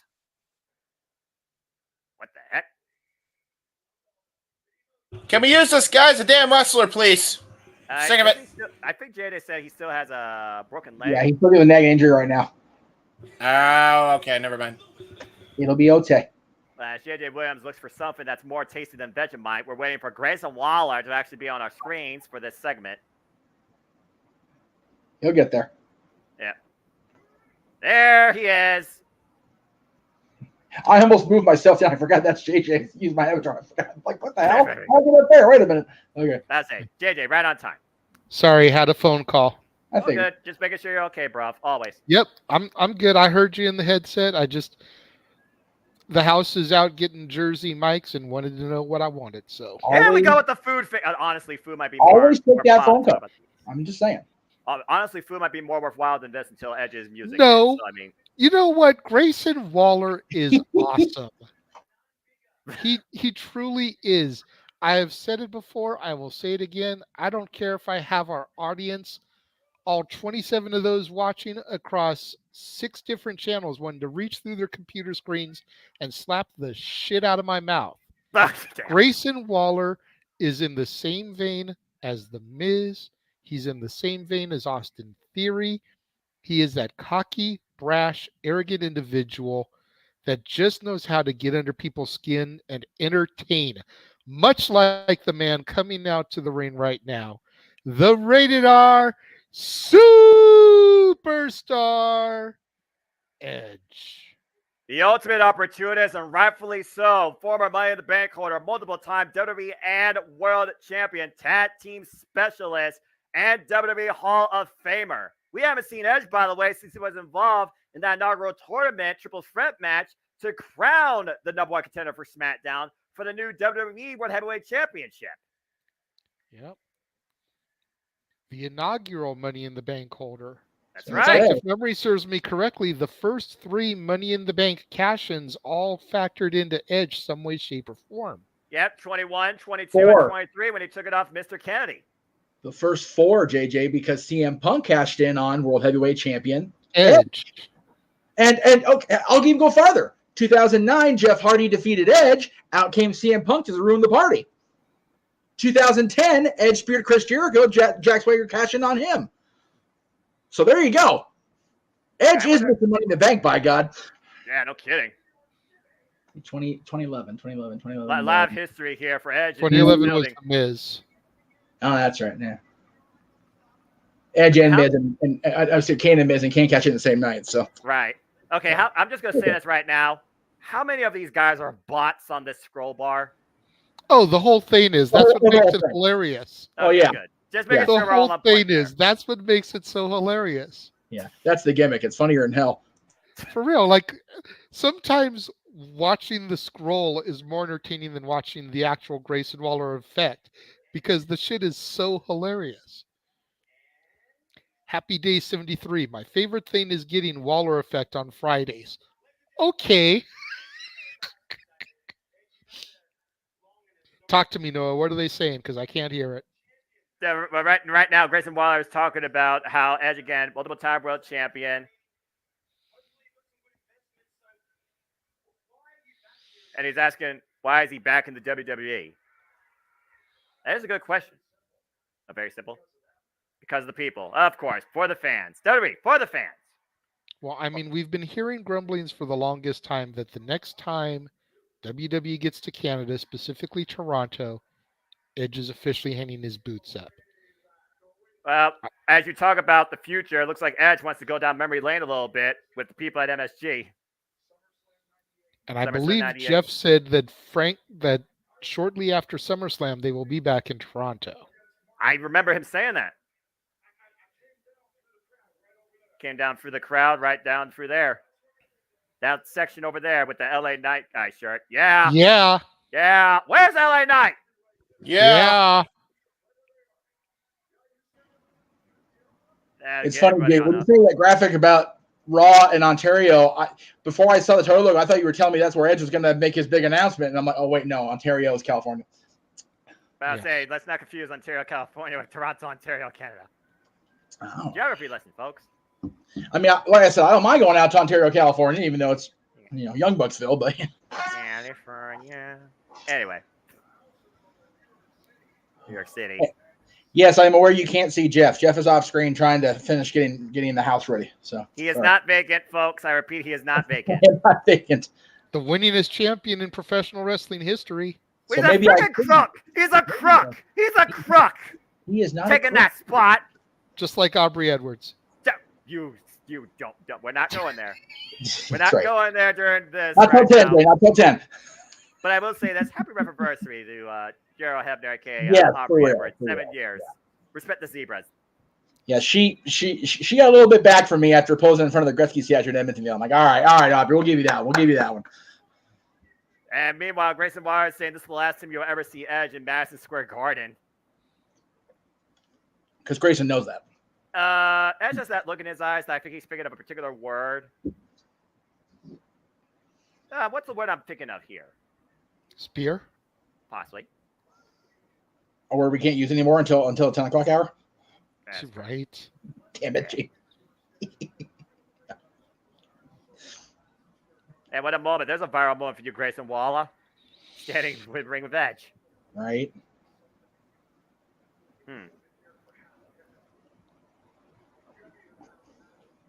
Yeah, he hasn't even had a match in the main roster yet. But talking about his way in deep waters. Sink or swim, kid. Edge is not retiring. Oh, Edge is not retiring. Touch the powers. Edge is going to have a match here tonight. What? What? Wait, what? Hold the phone. What? Edge is having a match tonight at Madison Square Garden on SmackDown? Look at his facial expression, though. I think he's punking us. It's going to be Edge, 1-on-1, against Grayson Waller! All right, let's go! Now that is a viral moment. Grayson Waller's in-ring debut on the main roster comes to us tonight from Madison Square Garden, and he goes one-on-one against the multiple-time WWE World Champion, Hall of Famer, Radar Superstar Edge. Meanwhile, earlier tonight, taking us back to the actions of Roman Reigns. A tragedy, conspiracy, insert word here. Blah, low blow, agony. To manipulate somebody that easy, though, JJ, despite the fact the Usos got the better of him this past Sunday. It's just one of those things where, again, what is that phrase? One step behind, 2 steps ahead. Yep. And so is the call-out. With one vicious Samoan spike being the difference maker in this assault that just seemed like it was just ongoing to Jey Uso and Jimmy Uso.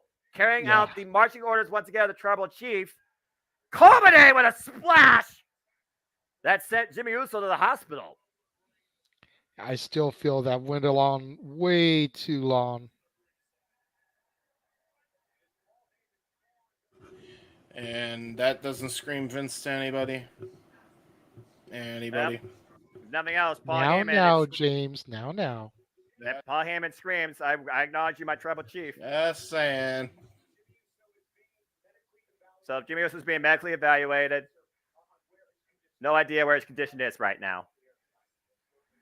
So hopefully we'll get more details about that. In the meantime, let's get Little Phenomenal. Or crazy, because Meech's just in the corner. The OC, literally the OC, AJ Styles and Meecham. And this match is brought to you, of course, by the JMN Multiverse of Media, as this whole entire production is. I want to take you back a few weeks ago when Scarlett blew a kiss of death in AJ Styles' face and allowed Karrion Kross to trap him in a straightjacket choke. Karrion Kross said he is out here and wants AJ Styles to feel the pain and feels like he could beat him like before in 3 moves. Tonight, we will see in this game of chess who gets checkmate. It's AJ Styles versus Karrion Kross next on Friday Night SmackDown. Well, as we talk about the mecca of sports entertainment, let's go ahead and shift gears and go full throttle towards the biggest party of the summer. As Like folks what you did there. across the JMN Multiverse of Media, me and JJ Williams, currently at the time being, will be prepared to head into Detroit, Motor City at Ford Field as we bring you our coverage, our play-by-play, and probably the hottest rides live from Motor City for the first time since WrestleMania 23. Ford Field gives you SummerSlam, Saturday, August 5th. All right, and now we're on a commercial. So we'll go from there. Again, I hope everybody's enjoying the conversation. Please like, subscribe, comment, tell a friend. And if you want to help support us all here, Super Chat. It's as simple as that. We greatly appreciate you all here. We see Zero in the chat. See Wesley still, of course, giving some hot topics here. Appreciate that. And Emmanuel to JJ, again, you're hoping for something else, but yeah, I don't know, man. Are they literally behind the show as we speak? Because we do have less than an hour left. We do have less than an hour left. I mean, if this match between Cross and AJ is what it's supposed to be, then it shouldn't even get out of first gear. Agree. Because the whole thing is Cross said that he can beat him in 3 moves. Yes. So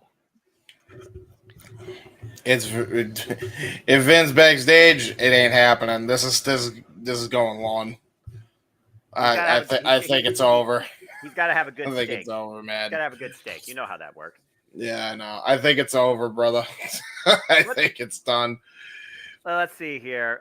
Wesley, again, your question, in-ring debut. Again, as we learn on the Rise of Wall-Off Act, Edge is not retiring yet. And Grayson Waller is having his in-ring debut tonight against him in one-on-one action. Yeah. What is that? What is that accent? What? Like you always do Grayson Waller's accent. It doesn't even sound anywhere near Australian. I don't even know what Grayson Waller like, effect. Yeah, well, Grayson Waller, he's annoying. Sydney, Australia, New Zealand. Australia is like 2 different worlds. And even though it's one full country. Yep. Anyway. I get how much you want to bet that we'll hear all the rumor sites, regardless if it's true or false, say, oh, it was supposed to be Cody. It wasn't. Probably wasn't at all. But well, say then, it was. JJ has full rights to say he was right.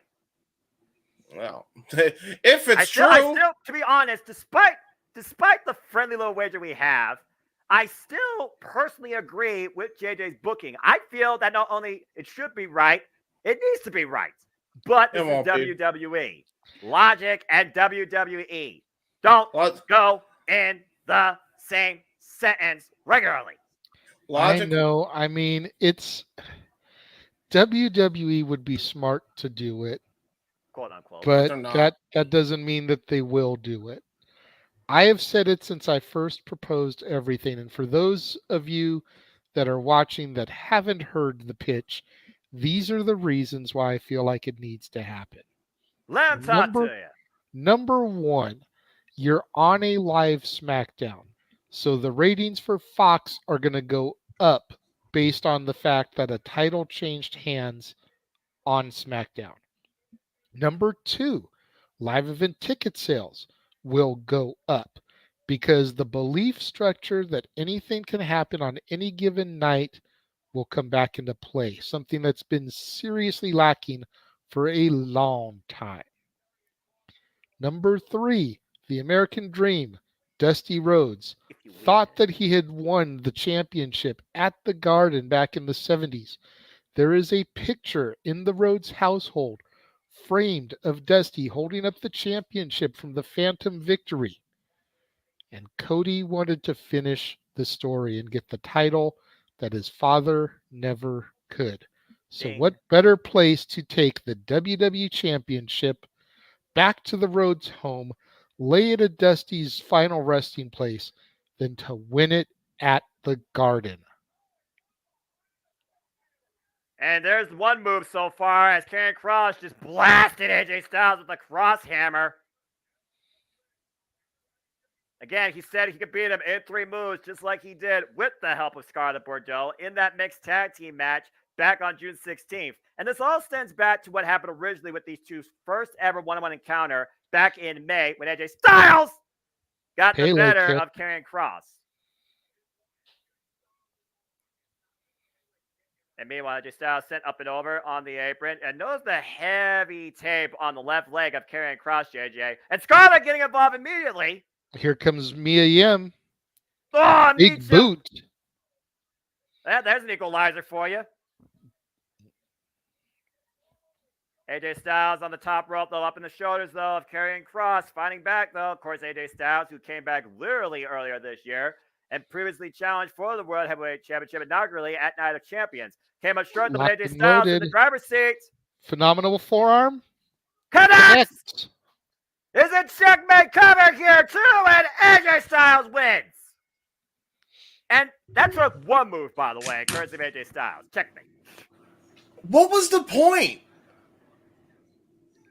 Further bury Killer Kross. Dude, don't book the match. If you have a segment that you want to go a certain amount of time, Wrestling Booking 101, cancel the match, schedule it for next week if you have a segment that wasn't supposed to be that elongated.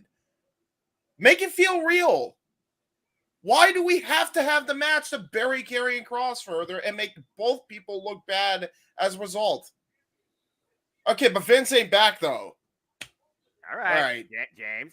Come on. Tranquilo, my brother. Tranquilo. I'm trying, bro. I'm trying. But this show, other than that Bloodline segment's been a effing drag, bro. What the heck? And King, good to see you. King Mike, I mean, he kind of echoes your sentiments here. And the Karrion Kross thing's kind of been up and down for the longest time. There's a nice song for you.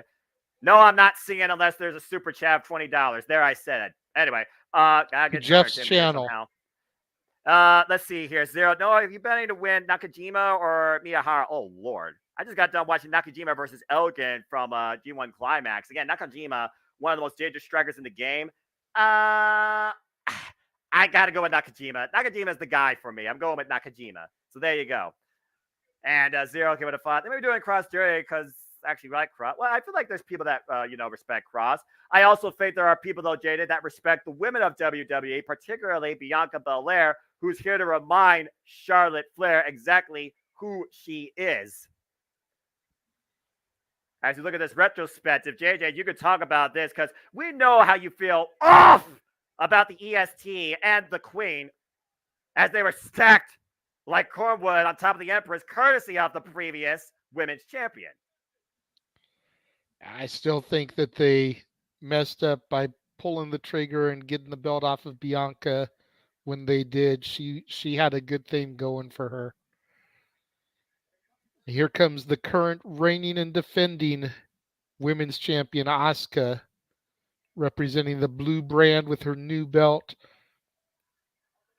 The WWE Undisputed Women's Champion, apparently, as SmackDown's become the Undisputed brand, while Raw's become the World Heavyweight brand. Speaking of branding, WWE will bring a SummerSlam again, folks, and we will cover that in some way or capacity, whether or not I'm going, depending on French choices. Here on the JMN Multiverse of Media, as the Empress of Tomorrow is in the ring tonight, and that is next. All right, let's go ahead and see what else you all are saying here in the chat. Again, we appreciate all the engagement, the thoughts, and whether they're critical takes, realistic takes, simple takes, or just wholesome fun. We appreciate all of you, and we hope you appreciate the content we are sharing here across Multiverse Media and NoDQ as well, too. Let's go ahead and see here. Kevin Durant had trouble with Direct TV. I acknowledge that because I no longer am a Direct TV customer. So, yeah, let's talk about Karrion Kross here for a moment. Checkmate. Hourglass being flipped upside down once again. Tick-tock, time's up. Turn back the clock. Turn back time. What do we do here, JJ, at this point with Karrion Kross and Scarlett Bordeaux? What are we doing here? I don't really know. I mean, I'm trying to still figure it out myself. You know, someone in the chat said that Triple H doesn't know what to do with Kross. And the more and more I see it, the more and more I happen to agree with what's going on. It's like, you take a look, whatever it was, a year ago, a little over a year ago, at the Ric Flair last match show, when Killer Cross had his match on there, and it was a phenomenal showing. Mm-hmm.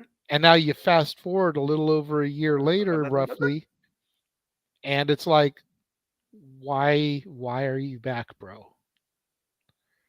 Like, when he came out full head of steam with the hourglass and everything, the TikTok, I was like, okay, this is looking kind of cool. I like the presentation here, but the more and more that happens, the more and more I'm feeling like Killer Cross is Bray Wyatt.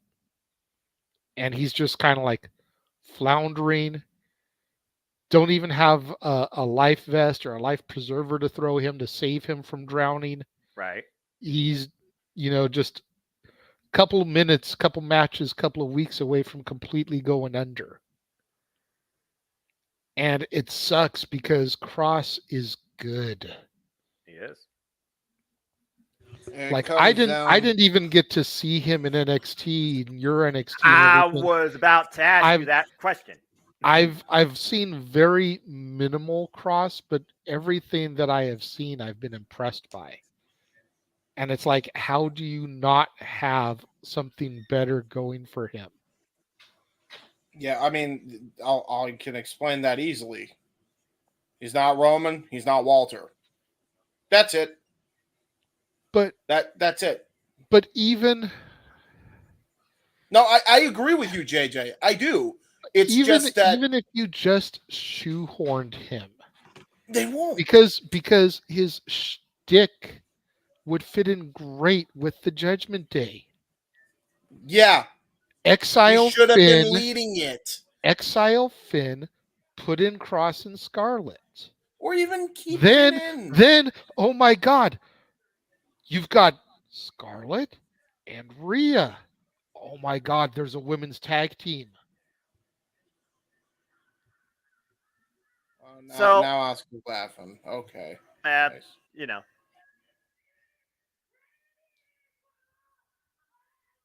Wait! Well, she's not laughing anymore. Here comes my girl running. Oh, she's not talking. We ain't talking tonight. We fighting, JJ. Here we go. Oh, yeah. Well, Bianca Belair and Asuka squaring off. All right. Oh, crap. And here comes JJ's favorite person. Bow down to the queen, Charlotte Flair. It's going to take all of Madison Square Garden PD to keep these three apart. Oh, no. Is Charlotte going to kick open the window of a police cruiser this time in a three-way brawl also? Okay, let's not put that retrospective out there, James, as Asuka right now takes advantage of both. I got to imagine future championship challengers. Triple threat gauntlet match. You tell me. Asuka right now going to talk. Oh, what the hell? Io Sky. Miss Money in the Bank. Miss Money in the Bank. And Bailey. Roseblood. Face first in the briefcase. And Io Sky off the ropes. The moonsault connects. Is she gonna cash in? What? Are we gonna get cashed? Oh, wait a minute. Oh, no. I mean, JJ, we talked about Bianca Belair. We talked about Charlotte Flair. We totally, oh, God. Forgot about Io Sky, Miss Money in the Bank. Talk about Mr. Money in the Bank. What about Miss Money in the Bank interjecting herself in this picture? Honestly, I hadn't forgotten. I was just about to say something about her when she came in and started attacking. I was about to make a comment and she showed up out of nowhere before I could even get the words out my mouth. She beat it to the punch, quite literally, as she fell big boot her in the next week. Oh, no, it's a bird, it's a plane, it's Io. She fell from the sky. Because I was going to say something to the effect of, Asuka needs to make sure that she doesn't get hurt trying to take out these two competitors because Io Sky's got the briefcase. Well, if there's one thing we can take away from that segment, Asuka, there is at least 3 people that believe they are ready for you. And we'll find out who actually is ready soon enough. Speaking of being ready, let's go ahead and talk about what happened this past Sunday in the men's Money in the Bank. That crazy impromptu spot by Ricochet, planting Logan Paul face first through that table. And why LA Knight, clearly was a hand grip away from claiming the prize. it was a judgment day for him, and Damian Priest claimed the briefcase. Yep, looking to dish out some punishment to whomever he sees fit. And he's got up to a year, JJ, to decide on it. So be aware, Roman Reigns and Seth freaking Rollins, because there is an opportunist lurking. As we head back inside the arena, talk about opportunity, we were talking about potential teases of a retirement, maybe Toronto, but definitely not tonight. Edge is back in ring action. And you know this isn't going to be the main event. You know this isn't going to go 30 minutes, gentlemen. We could, theoretically speaking, still have something happen. You know Edge is more than likely going to make short work of Grayson Waller. I love me some Grayson, but let's be real here.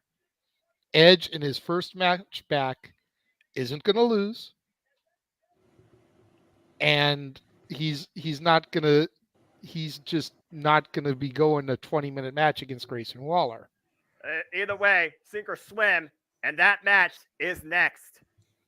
And we go to another commercial break. I'm holding out for you, As JJ. we take a look at Sunday and the Samoan Dynasty. Oh, really? That's going to be on Most Wanted Treasures. Foreshadowing. Yokozuna. I'm just saying, we're seeing Big Quiche rocking Yoko's robe 30 minutes before SmackDown from the Garden ends, where Roman Reigns was on trial court. I am just saying. Thinking the ambulance is just going to pull up again and just see what happens as Roman Reigns comes out one last time to remind us to acknowledge him. I'm holding out for you. I really am. But I'm also holding out that they actually will book their women's division better, because that was the only actual women's bit besides Meacham and Scarlett. There was no women's matches on tonight. I just want to put that out there. Really. Asuka could never get a chance to cut a promo, and it makes me sad. All she needs to do is yell in Japanese. Have her yell in Japanese. Have Io yell in Japanese. They won't even let her yell in English. Do that. They won't even let her yell in English. They will let her do that. Oi. The only one that gets to cut a promo is Ronda Rousey, and she barely does as it is. Oh, Shayna Baszler put her in her place on Monday. Damn sure. Yeah, she did. I'm not good. Okay, I'm a Ronda fan. I don't think Ronda's promos are that horrid. I've seen worse on the mic. I agree. But Shayna had me doubled over laughing. I'm not going to lie. Big G, if you are still in the chat, Shayna Baszler made me a fan of her on Monday night. She wore Warhammer 40K colors, by the way, just to, kind of signifying it. Not that I was anti-Shayna before. Oh, yeah. But I legitimately became a Baszler fan Monday night because that was epic. About time you let Shayna Baszler unleash herself, because she's the one that's been wanting this for the longest time. She's put in the work. She's been committed. She should have been a freaking singles champion by now outside NXT, but I digress. And again, yeah, give Shayna Baszler the world. That's all I got to say about that. Push Shayna Baszler. I met the woman while she was NXT Women's Champion along Adam Cole, who was NXT champion. Two of the most wholesome, respectable workers of the game in and out of WWE. One still in this place and deserves to be a singles champion. And the fact she hasn't been since NXT is a damn crime. But I digress. By the way, Adam Cole Bebe, who celebrated his birthday on Wednesday, MJF threw him a Rock Foley, "This is your life" type of birthday party. Holy crap. Did I neglect to mention that I'm loving this MJF and Adam Cole tag team right now? It's one of the best things AEW's done. It's good. The way they're running it is hilarious. I love it. Oh, yeah, I did forget about that, because, JJ, I still don't know, in my wholesome opinion, that your NXT is currently being looked at as an equal versus a lesser. But Carmelo Hayes is the NXT champion. Would Damian Priest actually cash in on that? And does that elevate the value of the briefcase or further devalue it? Because where does the NXT championship stand alongside if not below, the WWE Undisputed Universal Championship and the WWE World Heavyweight Championship? Just saying. I think it would elevate it if If. if Dot, dot, dot. Priest were to cash in, become champion, and then continue to not just wrestle on NXT defending it, but to bring it onto Raw, defend it at big brand pay-per-views. Like if he were to win it at the Great American Bash via cash in and then defend it at SummerSlam in Detroit, I think that would help to elevate it. No, goes back to that open mic night conversation. You talk about the NXT titles on a WWE Premium Live event versus their own takeover event. As we can look at the iconic moments held from Madison Square Garden. You think about WrestleMania 20 when The Undertaker came back, and you think about Royal Rumble 2008 when John Cena came back. Number 30 of all spots, by the way. Did you see the footage that they showed for Survivor Series 96 there, Noah? What Yes. image they used for that? That Rocky Maivia. Maybe we're on the fast lane to see the world of WWE once again get electrifying, as Fastlane also is coming to us Saturday, October 7th from Indianapolis. So again, fasten your seatbelts, folks, and we will be covering that also here across the JMN Multiverse of Media as we once again go back down to the ring, and the Radar superstar awaits Grayson Waller, who makes his in-ring main roster debut. And here he comes. This is going to be a viral moment, but it's going to be a viral moment he's going to want to remember or immediately delete. You said it yourself, Jay, that Grayson Waller, he's a bit of a social media influencer, but he's also one of those very egotistical, braggadocious, young, I would feel self-entitled individuals. But it's also led him to his own moments. He's also taken advantage of his own opportunities. He won the first ever, of course, men's Iron Survivor Challenge back in your NXT, previous challenger for the NXT Championship twice. And now he's in the ring against a former multiple-time WWE World Heavyweight Champion in his debut in Madison Square Garden.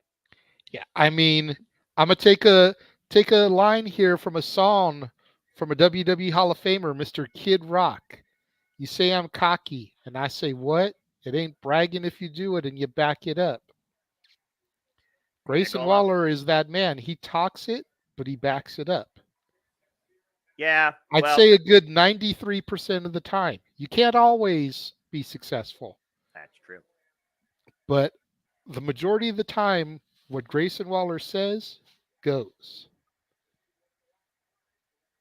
Well, also, though, I do have to figure about this. Why Edge is not thinking about retirement. Will this be the last time we see Edge in Madison Square Garden? And would he want it to be literally culminating with a loss? Edge just turns around and looks at him like, the hell was that? Is that a warm-up exercise? I don't even know what that was, but I know what this is. Off! The knee to the midsection of Grayson Waller, driving the air out of him. To be fair, though, both of these men have kind of been away from in-ring action for quite a period of time. Again, Grayson Waller, he's been suffering from a bad leg. And Edge, of course, he's been MIA since losing out in that World Heavyweight Tournament, which, to be fair, was probably about 2 months ago. It's funny because while I noticed Edge was gone, I didn't notice how long he had been gone. That just goes to show that WWE is doing something right with its television, because you didn't even realize how long he was gone. Lurking in the shadows or just forgotten. Clubbing shot to the back of Grayson Waller right now. Edge in control. Controlling the pace, controlling the match, controlling his opponent. He even said it, Grayson Waller, sink or swim, kid. Oh! It's a sucker punch, cheap shot. And we talk about, again, that right hand that literally at one point knocked out Braun Breaker. And at one point, James and I even called it. At one point, JJ, we thought that Grayson Waller was going to be NXT champion. Grayson Waller now picking up speed, though, but Edge grabbing him out of midair. One step ahead, the savvy veteran. Far away throw. There were a couple of points there where Grayson Waller probably should have defeated Braun Breaker. It looks like he's set up in the corner. Yeah. Oh, look for spear. Oh, runs into a jumping knee. Again, the mecca of sports entertainment, Madison Square Garden. This is Grayson Waller's debut, and he's debuting against a WWE Hall of Famer. I would not think Grayson Waller would try and take this lightly as he goes for a baseball slide and follows with a clothesline. And Waller has taken control of this match. I definitely don't think Waller is taking it lightly, but I also got to wonder, is Waller's ego too big for his own britches in this match? You are going up against, like you said, a multi-time champion. I think somebody on social media posted, if you factor in all of the championships he's won, something like a 31-time champion. Yep. And a Hall of Famer to boot. I think he's Grand Slam, if I remember correctly. He is Grand Slam, yes. Something that Sheamus is not, and that's saying something because Sheamus has been involved in WWE for 15 years. Straight.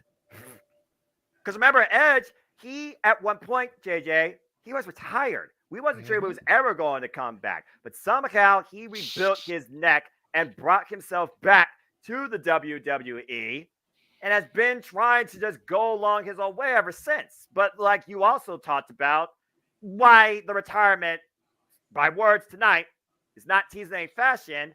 With Toronto coming up, is this the last time we see Edge in Madison Square Garden? Where is... I don't want to say yes, but I have a feeling that it is.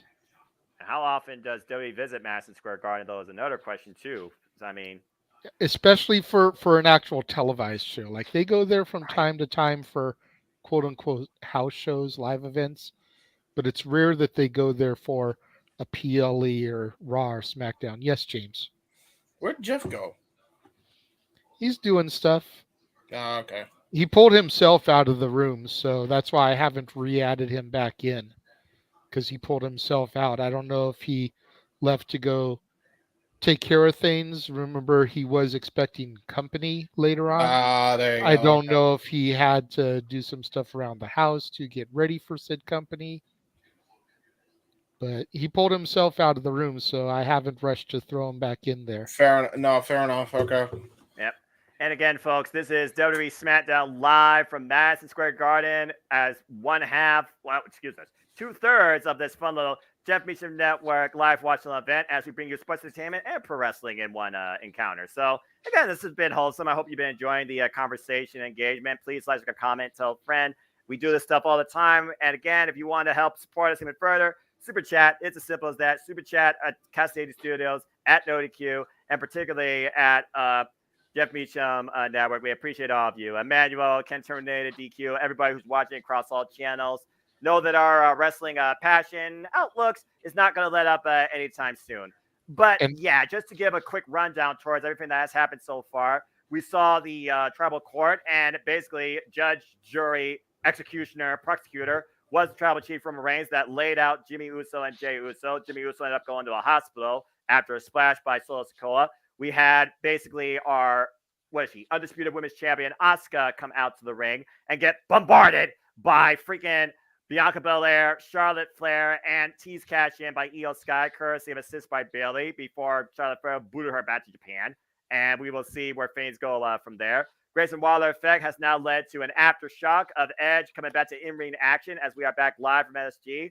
And he's facing Grayson Waller one-on-one. And Grayson Waller's in-ring debut from MSG. Nice DDT. Here's the cover, hooking the near leg to window. Grayson Waller has to keep his cool. He doesn't have the veteran instincts of Edge, so he needs to not let his anger and his frustration overtake him. He needs to try to keep calm. He needs to realize that he's in there with a cagey veteran, 25 years in the WWE. This can be a great opportunity for him. This could be a monumental moment for Grayson Waller. And it also could be a huge detrimental downfall if he doesn't play it right. And everyone will know about it because the world is going viral as we speak with WWE SmackDown Live. And right now, holding Edge down, wearing down the surgically repaired neck, might I add, of Radar Superstar, Grayson Waller, of course, no stranger to Edge or his, accolades, trying to take his own opportunity here. And Edge fighting back from underneath, though. Good body shots there.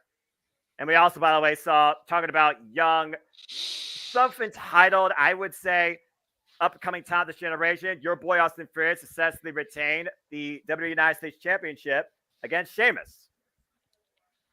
Yep, Oof. another man who I feel, like I said, cut from the same cloth as Grayson Waller. I still want to see that as a stable. Theory, Waller, Miz, and you can even bring Logan Paul in there. That's too much viral nonsense that no freaking computer antivirus can solve, I fear. No, but it will get heat. Hell, you can throw Eli Drake in there and make him the top guy of that faction. Yeah! Yeah! Ziggler, give Dolph a resurgence. Yeah. Wait, you said Dolph Ziggler's happy though with his schedule right now. Both members of the Dirty... I'm just saying, both members of the Dirty Dogs. Bobby Roode in there, too. Where's Bobby Roode? Roode, I think, is still out with injury.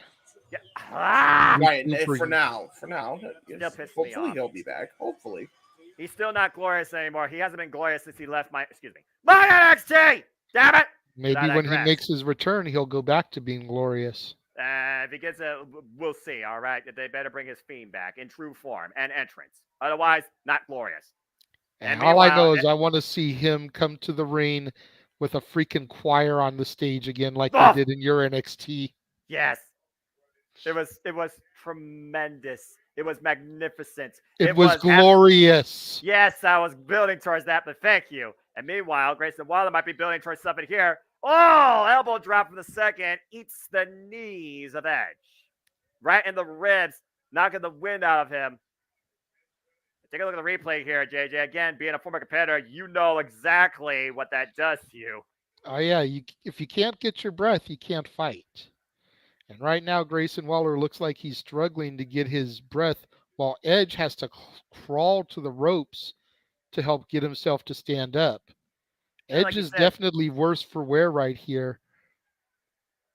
Oof. And Edge with a boot follow-up here. Big flapjack. And, of course, Edge, he also says he has one great intangible, and that is grit. Meanwhile, Grayson Waller looking to take advantage of Edge up on the apron. Edge, though, slide out from underneath. Oh, wait a minute. Oh, power bomb on the outside. Jey Uso's found his way back in Madison Square Garden, they're saying. Breaking news from the commentary booth. Yep. I was about to say that, but then freaking Grayson Waller got planted on the floor. My back started to cringe after that. That's why I didn't say anything. But thank you for that tidbit, folks. So expect some more shenanigans by the shirt before the night is out. But for now, Edge right now tossing Grayson Waller back in the ring, planting him on the floor with the powerbomb, looking to fly off the top rope. Crossbody connects, hook of the near leg is enough here. 2 counts. Not quite enough. Close, but no cigar. Well, like you said, he knocked the wind out of him, but somehow Grayson Waller, whether it was a convulsion or just instinct, was able to kick out, as you called, beautiful crossbody here, got all of it, furthering impact on the sternum, and somehow Grayson Waller still got the shoulder up. Both men down, both men worse for wear. I know it's been said a bunch of times, but this is one of those moments where the first person to get to their feet, which is Edge, is really going to have the upper hand and the advantage here. Waller grabbing at Edge's knee pads, just trying to pull himself up. At this point, Grayson Waller might be dead weight, but then again, he might be looking for that implant DDT. Wait, counter! Oof! And Waller up with Edge on the shoulders, but Edge, though, escapes. Pushes Waller into the corner. Gets a boot up. And then Waller up and over! Ooh. I forget what he calls that. Are you kidding me? Oh! 2 counts. Forget what he calls that, but that's gorgeous every time I see him do it. That is incredible. Up and over with the unprettier. Shout out to Christian Cage. Captain Charisma. Grayson Waller thought he had it there, and you can see how furious he is. Coming into play again, another cover, trying to wear down the savvy veteran, the Radar superstar, with the ground and pound and another quick follow-up pin. If nothing else, he's exhausting him. Or trying to. Yeah, you got to wonder what kind of condition Edge is in with having been out of action for 2+ months. You know, is he in the best in-ring shape that he could possibly be? You know, we talk about it all the time. There's a big difference between being in shape and being in ring shape. There's no substitute, of course, to being in the ring, and neither substitute there for that rolling elbow strike. Man, not that just lights out. Cover gear, 2 counts. That was something Wade Barrett could be proud of there. Boom! Right? That was like a bullhammer elbow, except it was padded. I wonder if he actually took the pad off. Would that be enough to put down Edge for the 3? It's very possible. Very possible. Going, hoisting him up to the shoulders once again. No, Edge Edge counters. counter, though. Counter! DDT! Cole's Both men eating down. on commentary as you called the execution, by the way. That's freaking funny. Over 15,000 strong at Madison Square Garden. The execution finally drapes the arm over for the fall. Nope, And a 2.5. not enough.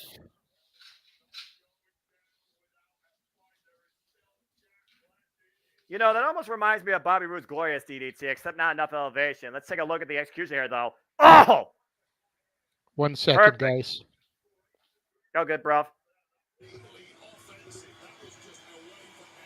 And Wow. somehow Grayson Waller is still in this match, but Edge right now might be going to that place. Looking for the spew. Face first, the second turnbuckle. Goes Edge. Grayson Waller right now. Going for the outside ring. Outside in. The spear! Looking for the rolling stunner. Edge spearing him out midair, and Edge gets the win. Gentlemen, we still have almost 15 minutes in this episode. Yeah. Will How's it be that for a enough, viral though? moment, though, JJ? Grayson Waller got caught coming in with the spear. Yeah, I Take a need to look at see the replay here. Ooh. Driven face first with the second turnbuckle with his own momentum. Grayson Waller looking for that roll through stunner, and BAM! Ooh. Before he even could hook Edge, perfect timing with the spear. Edge with the win at MSG. I got to admit, it was a longer match than I expected. Edge has the microphone, though. Let's hear what he has to say.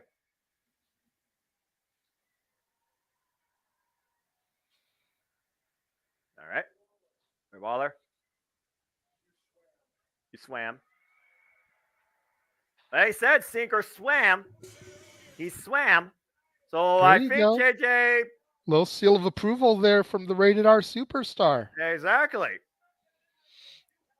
Again, that was his in-ring debut on the main roster. The first of many viral moments for Grayson Waller. Maybe next time he'll come out with the win as we go backstage Back to to the Roman's tribal dressing room. chief.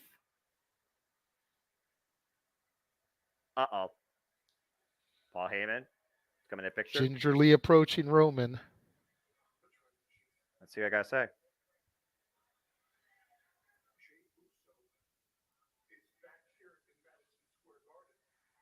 Paul Heyman just informed Roman that Jey Uso is back inside the building. And he's looking for Roman. Oh, jeez. It's not going to look long. It's Tribal Chief. We'll be in the ring! Waiting! Uh-oh. Get ready for a confrontation, folks, as we go to commercial one last time. And we show a commercial with who? Oh, just one American Nightmare, Cody Rhodes, who, of course, took advantage of the Beast Incarnate this past Monday on Raw and looks to deliver a special message follow-up.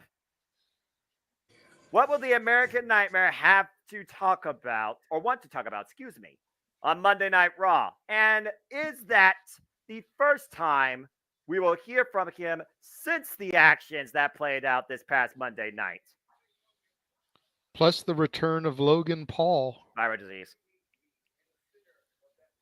Although I will say, Logan Paul versus Ricochet, that does sound like quite a spectacle to see. And of course, Drew McIntyre and Riddle versus Imperium. Yes. Because the mat is sacred. Excellent. Again, it sounds like we're building towards our SummerSlam card here. Ricochet versus Logan Paul, Brock Lesnar versus Cody, Drew McIntyre versus Gunther. No idea for your United States Championship. No idea for the tag titles. And Triple threat for the women's, probably. Well, yeah, because I don't think Io Sky would put herself into a match considering she could cash in. Duh. Exactly. That'd be foolish. And And then, I'm of hearing course, rumors of possibly Rhea versus Raquel.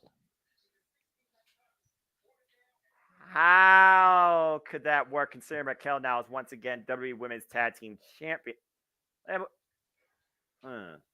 Last might be a week way on to make- Raw. There might be a way to actually make that happen now that I think about it. There might be a way. Though, I know Lyra Valkyria, one of my all-time favorites from NXT UK, has caught the eye of one Rhea Ripley. And I do wonder if Rhea might be doing a little bit of scouting. I will say this about your NXT, JJ. That freaking women's division has more going for it across the board than both the main rosters combined. I've been And saying I can't it believe for a I can minute. say that. That's fact. I've been saying it for a minute. And while we're on commercial, ladies and gentlemen, we just want to take a moment to remind you, do not go anywhere once SmackDown is over. That's going to be fine. Because still to come, the He-Man will take my spot alongside the simple man with the spectacular voice and be providing the commentary along the action of Rampage's 100th episode this afternoon, this evening. Congratulations. Got Hangman Page and the Bucks versus the Dark Order, Sammy Guevara and Daniel Garcia versus Matt Hardy and Jeff Jarrett, Screw Jeff Jarrett! Trent Beretta and Matt Sydal versus Brian Cage and Big Bill, Hikaru Shida and Marina Shafir, and so much more, I'm sure, in store on episode 100 of Rampage. And I just want to say this for the record for people that might be undermining that milestone. To actually come up with content on a regular basis live for 100 straight weeks is something of a goal in its own right that very few things now in media can actually pull off originally and organically. And from the moments like Powerhouse Hobbs versus Keith Lee, from Rampage Grand Slam, from Royal Rampage, from the New Year's Smash Women's Street Fight with Penelope Ford and the Bunny Alley versus freaking Ty J and freaking promo segments like Eddie Kingston and opening bangers like Konosuke Takeshita versus Eddie Kingston, Bryan Danielson, for example. Rampage has become one of those stages of showcase with a little bit of progression and storytelling at times that still allows something to grow or be shown within the AEW ecosystem. And that's something I can always respect. But speaking of next week, now made official, what the hell? Asuka defends the WWE Women's Championship against your girl, one-on-one, the ESC of WWE, Bianca Belair. I don't think Charlotte Flair is going to let that happen. Nope, just like Bianca didn't let it happen. Never-ending story. As we go back down inside the ring, our tribal chief and special counsel and his enforcer stand waiting for one Jey Uso. And the clock is ticking, folks. We have 7 minutes left. Oh, boy. Oh, one more time. And shout out to Daft Punk, by the way. Why they had to break up? Madison Square Garden and chat if you choose to. In all of New York. Wait for the 2 words. I'll cue you. Acknowledge me.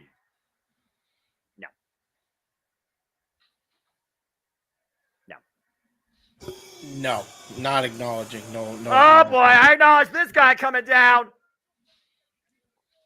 Oh, boy. And he's returned for blood. I guarantee you that. Of course, Jimmy Uso still being evaluated at the hospital. He's literally going to go into this 2-on-1. He might be looking for a death wish. Solo Sikoa stands ready with a Samoan spike. Oh, wait a minute. Where is he? Hello? Maybe Jey Uso the one playing it. Uh-oh. Coming through the crowd. There's Jey Uso, as you alluded to, JJ. Coming down the steps with visions of vengeance. Dancing in his head. And it looks like Roman Reigns is waiting for him. He's not sending Solo out there. I mean, at this point, when you got nothing to lose, pride is your greatest strength, but also could be your biggest weakness. Jey Uso knows he's about to get his butt kicked, right? And Solo Sikoa stands ready. And here we go! Jey now flies over the barricade, taking out Solo Sikoa. Roman Reigns stands inside the ring, and Solo sent into the ring post. How much is Jey Uso right now boiling inside? Oh, he's furious. You can see it written on his face. You hear the people chanting for him, though. This is the moment of truth for Jey Uso. There is no turning back based on what he chooses to do here. And grabs the steel chair into the midsection, now wearing away the trouble. Uh-oh. Oh, Solo leads a super kick. And now Jey taking out all his frustration, all his anger, all his pent-up rage on Solo Sikoa. On his little brother. Good grief! Just beating him repeatedly. Relentless assault! As Roman stands atop the entranceway. And retreated. Even Paul Heyman looks a bit shocked. What has Roman Reigns unleashed in Jey Uso?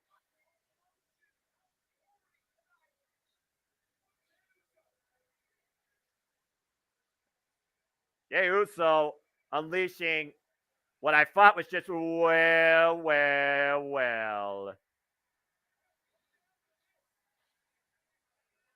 Wait, Jay's got a mic.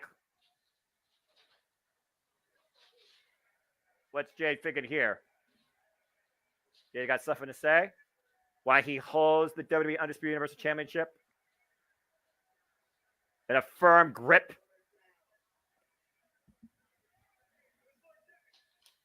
It's like that. Like that now? What's he got to say?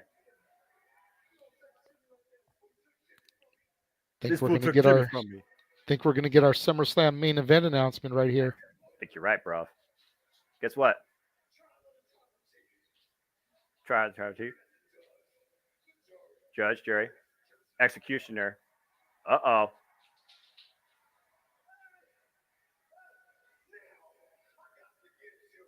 I got to get you.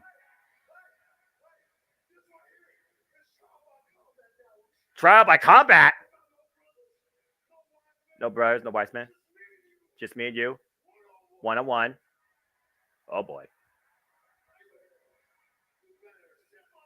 Better accept my challenge.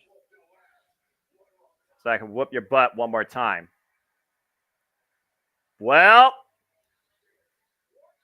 Challenge made. What will Roman Reigns have to say regarding this absolute stand of Jey Uso against his island of relevancy as SmackDown goes off the air for the Renegade of Wrestling, JJ Williams? I'm the Seminole Foster. Thank you for tuning in to Friday Night SmackDown from Madison Square Garden.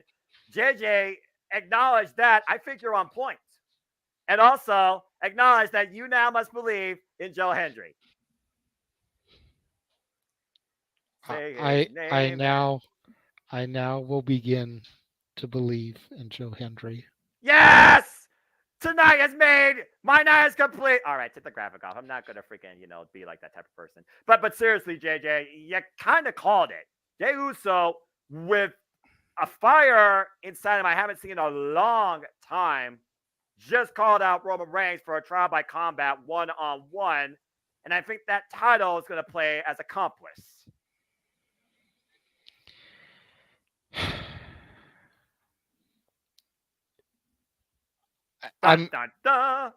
Honestly, I feel like it was a satisfying ending to the show.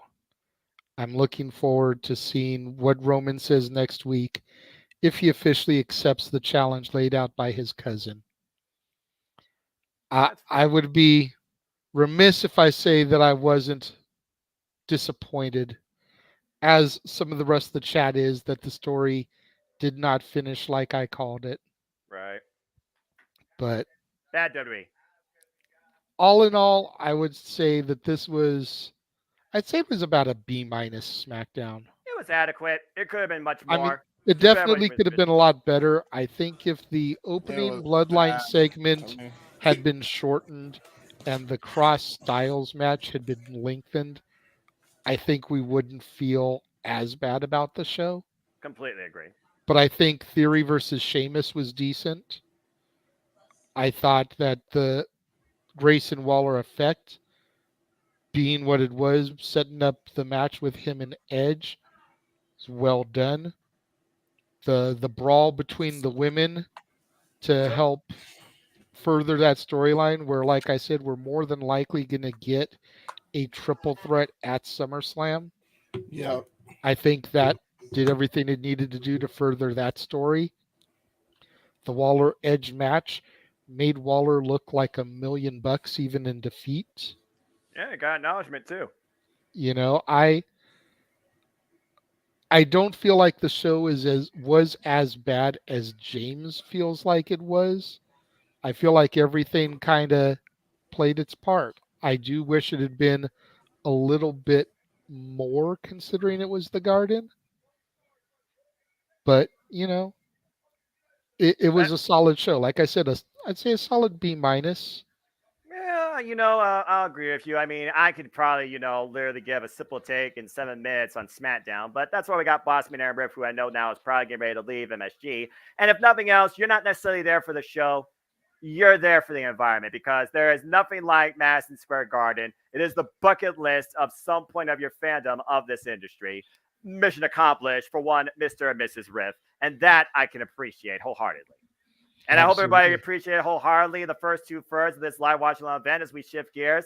JJ, been a pleasure. Feel free to stick around and give us your thoughts on this, as it's Friday night, and you know what that means. We're shifting gears now as AEW is live. AEW Rampage 100. And once again, I'm Samendo Foster, with me and my cohort in all things non-WWE.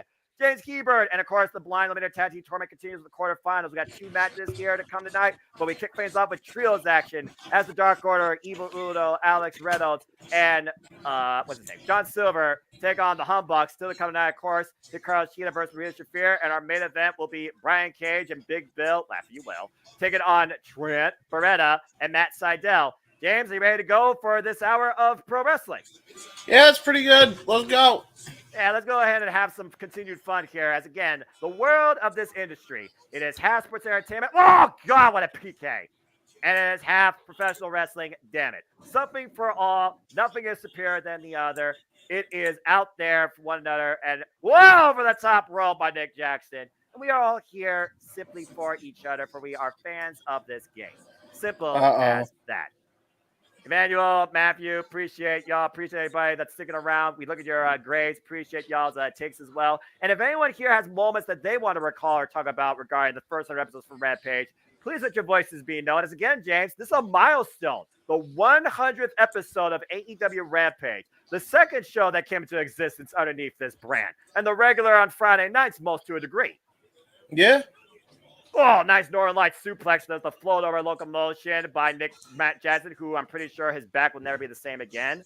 And of course, if you haven't already, go check out AEW Fight Forever. Take a chance on a different type of wrestling video game that has a bit of nostalgia to it with some new age elements. And meanwhile, you're hooking up 2 for 1. Double Northern Lights. Alex and Silver sent for the ride, courtesy of Matt Jackson. And of course, the Humbucks will be involved in Blood and Guts, which we will cover here on the Jet Vision Network Multiverse of Media later on this month. Joey Perez, good to see you. All right, good to know. I just check the chat here. Buckle Bomb. I'm not sure, honestly, Daniel. Oh, man, Buckle Bomb, double kick, connect. Eminent Page, the legal man. This Rampage should have been a live episode. It's a fair point, Anthony. By the way, King, I saw you in the chat earlier. You stop that!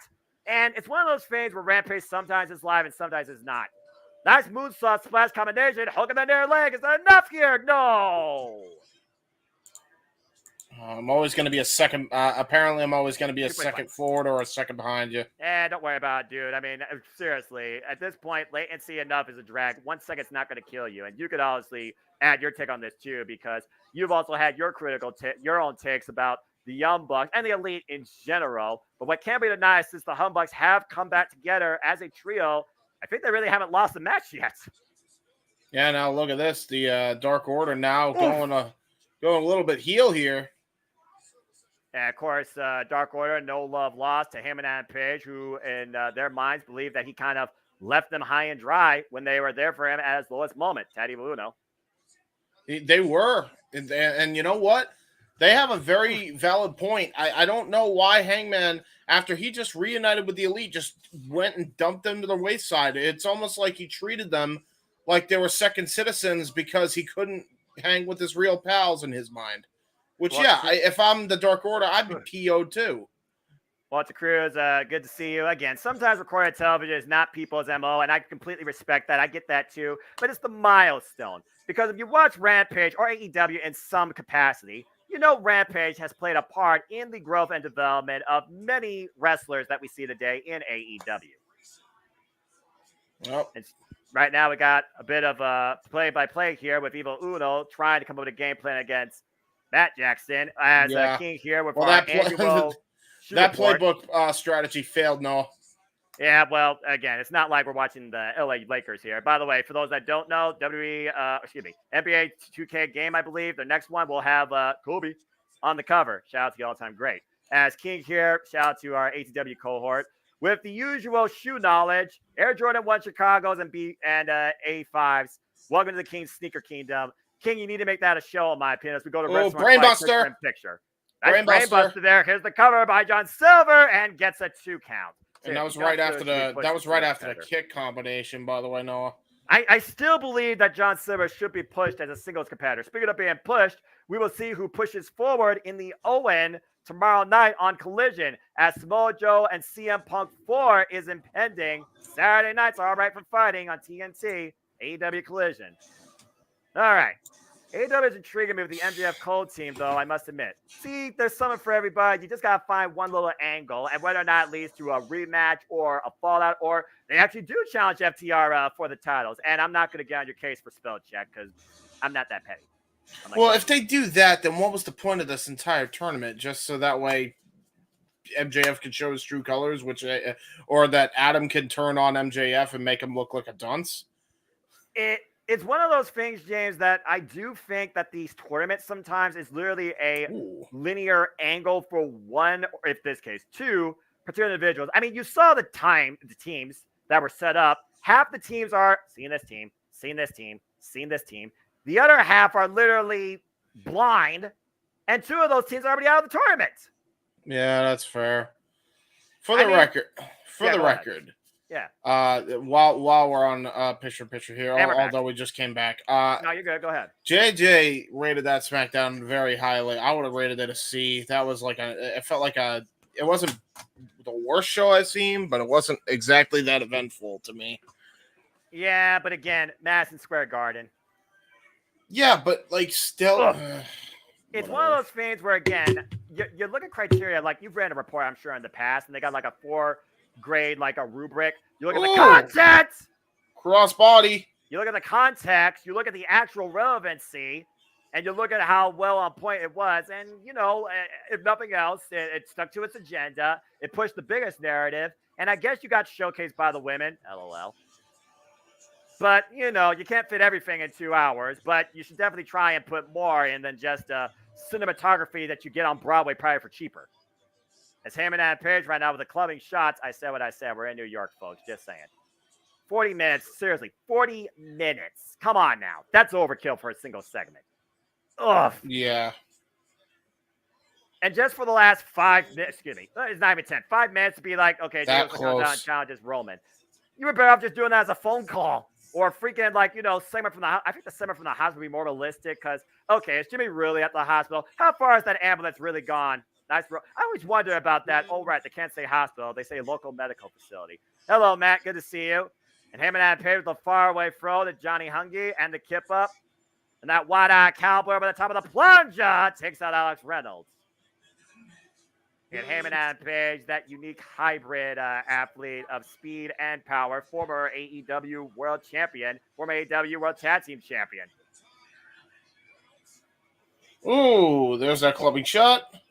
Look at the near legs. Enough here, no. Almost like a phenomenal forearm there by Hangman Adam Page But it wasn't enough to get the 3 count on Reynolds. Reynolds is definitely stirring, though. Got to be knocked for a loop. Less than phenomenal, if we're being perfectly honest here. There's only one AJ Styles, and people are still hoping to one day see AJ versus Kenny Omega. And speaking of Kenny Omega, we know that Kenny Omega will be involved alongside the rest of the Elite in Blood and Guts. 5-on-5 action live Wednesday from TD Garden, July 19th. We'll be covering that here on the JMN Multiverse of Media as both teams are looking for one more ally. Whoa, there's a boot. And there you go, folks. Just so you know, AEW Dynamite, Blood and Guts. Third time, Blood and Guts. And we're covering Wednesday, July 19th, 8 p.m. Standard Time. Can't wait for that. That's going to be downright violent. I like violence when it's done right. And I think Denise Salcedo put something about blood. Is it necessary in wrestling? I say yes under the right circumstances. Is it always necessary? No, absolutely not. Big boot. But the right type of individuals and match, I feel like more so don't encourage it, but expect it. Noah, look what they're about to do here. Oh, Lord. Shooting star press! Shooting star press by the Hangman. By the way, good old JR, get well soon. Yeah, exactly. And now look at this. Young Bucks looking to go for double team action here with Hangman, dropping John Silver. And here we go, Nick Jackson. X Factor going to go for the moonsault press from the apron. Perpetual synergy by Nick Jackson, as he always shows, in and out of tag team capacity. Up Canadian Destroyer! And the Bucks firmly in control as Heyman and Page looks to load up. Big lariat! Yeah, just a Texas lariat. There's the elbow drop. Is that enough here for the Dark Order to be put away? No! Wow, there we go. Again, you always forget how resilient the Dark Order is at times. There have been times where they should have been down and out, but they always keep coming back out. Or they always keep coming back up, excuse me. Yeah, tub thumping, misguessed lyrics there, but I understood what you said there, James. And see, even Walter echoes my sentiment. So there you go. It's freaking so overkill. It was obviously a Vince production this week. Creative minds, conflict of interest, conflicting ideas. It is what it is. This is the world of sports entertainment. Mm-hmm. And John Silver right now putting Matt Jackson in a world of perpetual synergy into a forearm strike, stunner, counter, and the slip out. They were looking for that usual combination into the jackknife flow over pin. Meanwhile, off the top rope. Oh! Meltzer driver. It's done. Oh, wait a minute. Evil Uno. Evil Uno breaks it up. That was brilliant. And Mike, again, there's only one Kobe Bryant. Kobe Bryant, Michael Jordan, they are legendary figures, unmatched in the world of basketball. And even I know that as I don't watch the sport. As Heyman and Page and Evil Uno tee off of one another, middle of the ring, Evil Uno, who decided to fight the Heyman in the first place. Yeah, in man. that trios match just literally a week ago on Dynamite. Ooh, gets caught with a lariat. Another brutal lariat. Oh, no. John Silver, big boot, back of the head. Follow-up suplex release. Super kick connects to John Silver. Alex Reynolds taking out the knee. Is right now facing a super kick party. Evil Uno ducks underneath the... Oh, gets caught. Stopped dead in his tracks. Yeah, man. Hangman Adam Page and Evil Uno used to be the best of friends, and now look at this. He has a decision to make, though. Again, at the end of the day, do you look at the past? Do you look towards the future? Him and Adam Page. Is it locked and loaded? Geez. Looking to load it up over the ropes. Give it a blade. Wait a minute. Oh! Konosuke distracted him, and there's Claudio. The uppercut running. It's a hit and run by the Blackpool Combat Club. Konosuke with the assist. Evil Uno deep stack 2. Dark Order wins. Wow. What?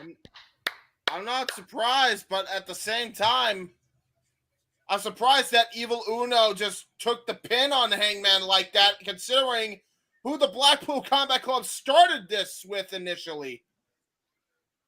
Yeah, keep that in mind. Hit below the belt, and that was the finishing move needed for the Dark Order to get the win. As Claudio Castagnoli and Konosuke Takeshita looks like they're not done yet with equalizers in hand. Dark Order, though, looks like they're leaving the humbucks high and dry. I gotta wonder, is this it for the Dark Order? and Heyman Adam Page. Was this the last chapter with that Wow. win? Oh, wait a minute, Kenny Omega! With a share of his own. Even in the odds for now, driving away Claudio Castagnoli and Konosuke Takeshita. The fact that he's even standing after the punishment he dealt with is beyond me. Well, as we wonder what's next ahead in this continued saga, let's go ahead and change gears now to the latest edition of QTV. I gotta ask, what do you people prefer, QTV or TMZ? TMZ. Oh, Johnny Elite's- TV. Oh, Johnny TV is now his name? Okay. Johnny have 1,000 last names. You know this. He was Johnny Mundo. He was Johnny Impact. He was Johnny Nitro. Extreme. They couldn't just stick with Johnny Mundo. They couldn't just... It's just Spanish for freaking TV! Sorry. Well, Must be by the way, I different noticed a certain individual came in and applauded very heavily and happily when I said that line. JJ, your thoughts on that trios match in the ending? Just glad to see the Elite lose. I That's all it comes down to just, for me. I just wanted to hear it. I just wanted to hear it. Everybody on the multiverse should know by now that I am a hater of the Elite. So to see them lose to the Dark Order, like on paper, it looked like that the Dark Order was just going to fall. But for the Elite to take the fall on that one, especially as they build to Blood and Guts in a couple of weeks, like, okay. And the way that things went down almost make me wonder if Uno is going to be the other member on the Elite. I would feel weird about that. I think it really should... Or not on the Elite, excuse me, but in on the Blackpool Combat BCC. Club. Yeah, I don't know about that because it'd be weird because they attacked him in the first place. I don't think he would side necessarily with the people that attacked him. I think he fought. They were fighting Hangman's battle, and then Hangman left them high and dry. So they're like, okay, we're not gonna fight you anymore. You go ahead. You go ahead. We don't want nothing to do with you anymore. We don't want anything to do with him. We don't want anything, but we don't want no part of this drama that you guys got going on. You handle it amongst yourselves, you know? So I feel like that'd be weird if they go that route. If it were me, I would go with either if they can't get Shota Umino because of the G1. Right. I would go with Nigel. And then on the other side, Ibushi. That's how I do it. But you know. I don't know if Nigel is that ring ready though, man. He hasn't been involved in a match in years. I mean, let's just address the elephant in the room here. What if they went with Punk? They could. I know you're waiting for that crossover. And put Joe on the other side. That'd be weird, though. But the enemy of my enemy, take care of business at hand. Samoa Joe is definitely about that type of mentality. And based on what happens tomorrow night at Collision in the semifinals of the All, where it's CM Punk Samoa Joe 4, you very well could be on to something, JJ, because only one of those men is advancing. I still think they missed a very good opportunity because they were building very well for a possible 2-match Blood and Guts this year. They should have done it for the women too, with the Outcast and Jericho Appreciation Society girls, and because the other one got pregnant, plus Athena, versus the AEW homegrowns. I really think that should have been a Blood and Guts also. My only problem with that, do you not remember TNA back in the day? They used to have a pay-per-view that was all inside a steel damn cage. Yeah, you don't. I'm not saying you have to have it all inside a steel cage. Blood and Guts is about an hour long a match, dude. We only have 2 hours. Make it a 3-hour special. Oh God. Put it on Discovery. This is the problem with Monday Night Raw. Well, not the only problem. You don't need a 3-hour wrestling show from one damn company. Period. No, you do if you're doing a deal with Discovery. I'm just saying. Yes. Go ahead, JJ. Do one Blood and Guts match on Dynamite and the other on Rampage, since or Collision at the same time. Collision. No, because Collision is usually live, Yes. So let that be separate. Okay. But you Right. film Dynamite and Rampage at the same time, so essentially it is a 3-hour show. Fair Curtain enough, jerker match is One Blood and Guts. Then Right. you've got the second hour for whatever shtick, and then Rampage is the other Blood and Guts match. Okay. That's but fair. but here's the thing. They used Rampage last time for Rampage Royal or whatever, the 2-ring type thing. It wouldn't surprise me if they did that again with this one. So I don't know if that's like the setup now, So again, semantics. And speaking of setup, why the hell am I hearing this theme in 2023? Freaking Jeff Jarrett! David with Because Matt you're Hardy! living in my world, My my brain's gonna world. explode! And there's that wretched witch, that no good and not nope. I'm gonna stay on for this one, damn it. Jeff Jarrett and Matt Hardy teaming up since freaking TNA in this blind tag eliminator tournament, taking on JAS's Sammy Guevara and Daniel Garcia. What's going to annoy me more here? The stroke or the woo? What am I going to hate more here? And Jeff let me Jarrett just- or these sports entertainers? What the heck is the worst winning result here? This freaking 52-year-old daggum guitar-wielding fool or these daggum... Oh my gosh, I'm going to have an aneurysm from this match. Okay, let me say, 1, I'm glad Aubrey Edwards isn't refereeing this. 2, look at the shenanigans and collusion here. You've got an established team, members of the JAS in this blind tournament. Right. Yeah, okay, that makes sense. I smell shenanigans by that t-shirt. I smell collusion, and I hope to God that Hardy and Jarrett just obliterate these two yahoos, if for no other reason, but for Guevara to actually go on his own way into bigger and better things, because he doesn't need to be held down or back by Daniel Garcia. That's actually And a this point I is can coming agree from a with. Guevara hater. That's a point I could actually agree with, because Sammy Guevara did say since Double or Nothing, he needs to start making some changes. About to be a soon-to-be father. Again, congrats to him and Tymel. And by the way, the winner of this match will face Darby Allin and Orange Cassidy in the semifinals next week on AEW Dynamite, as this blind eliminator tag team tournament continues to crown new number 1 contenders for the AEW World Tag Team Championships, currently held by FTR. And can we also point out the fact that there's 3 heels in this match and 1 babyface? I was about to say, yeah, Matt Hardy was the only one coming out of the face towel. Bell I mean, Guevara's a tweener at best. He's a face. No, he's a tweener. He hasn't He's gone a face. full-blown face yet. He's angry. Announcing He's your angry. pregnancy and announcing the fact that you got your girl pregnant doesn't automatically turn you babyface. He's turning babyface. The fans are happy. Turning, but he hasn't fully turned yet. He's still a tweener. In the meantime, we're not wrestling. We are wooing and deleting. I'd rather delete this whole match off my screen, please, and thank you. Stop it. Delete! Delete! Delete! Can I get some deletes in the chat, please, for this tag match? And can you honestly, Noah, look me in the eye and tell me that while he's there doing that goofy-ass dance, you don't want Jeff Jarrett to just come in and ball him with a guitar? That's what I thought, Noah. No. See, I see. Here's the difference, though. At least Daniel Garcia actually has like more than a few abilities in the ring, unlike Jeff Jarrett. Ooh, sorry. Even though his dance is freaking stupid, I would prefer the Fargo strut. I'm just gonna say this, and I'm just gonna leave it at this. Dancing does not belong in professional wrestling. Bite me if you think otherwise. Hey, Fargo strut. All right, come on now.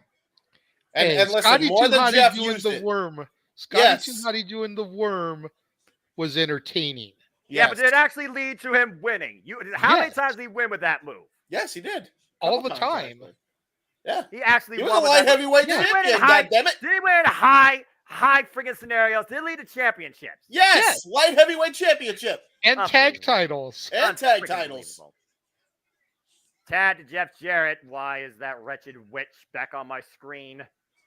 Anyway. Look, I will co-sign with you on that. I play the Karen Jarrett card as a way to get under your skin, but I would have been perfectly fine leaving her in the Wayback Machine back in 2010 TNA and just calling it a day. Meanwhile, Sammy But Guevara Jeff with the waist Jarrett lock is takes down. awesome.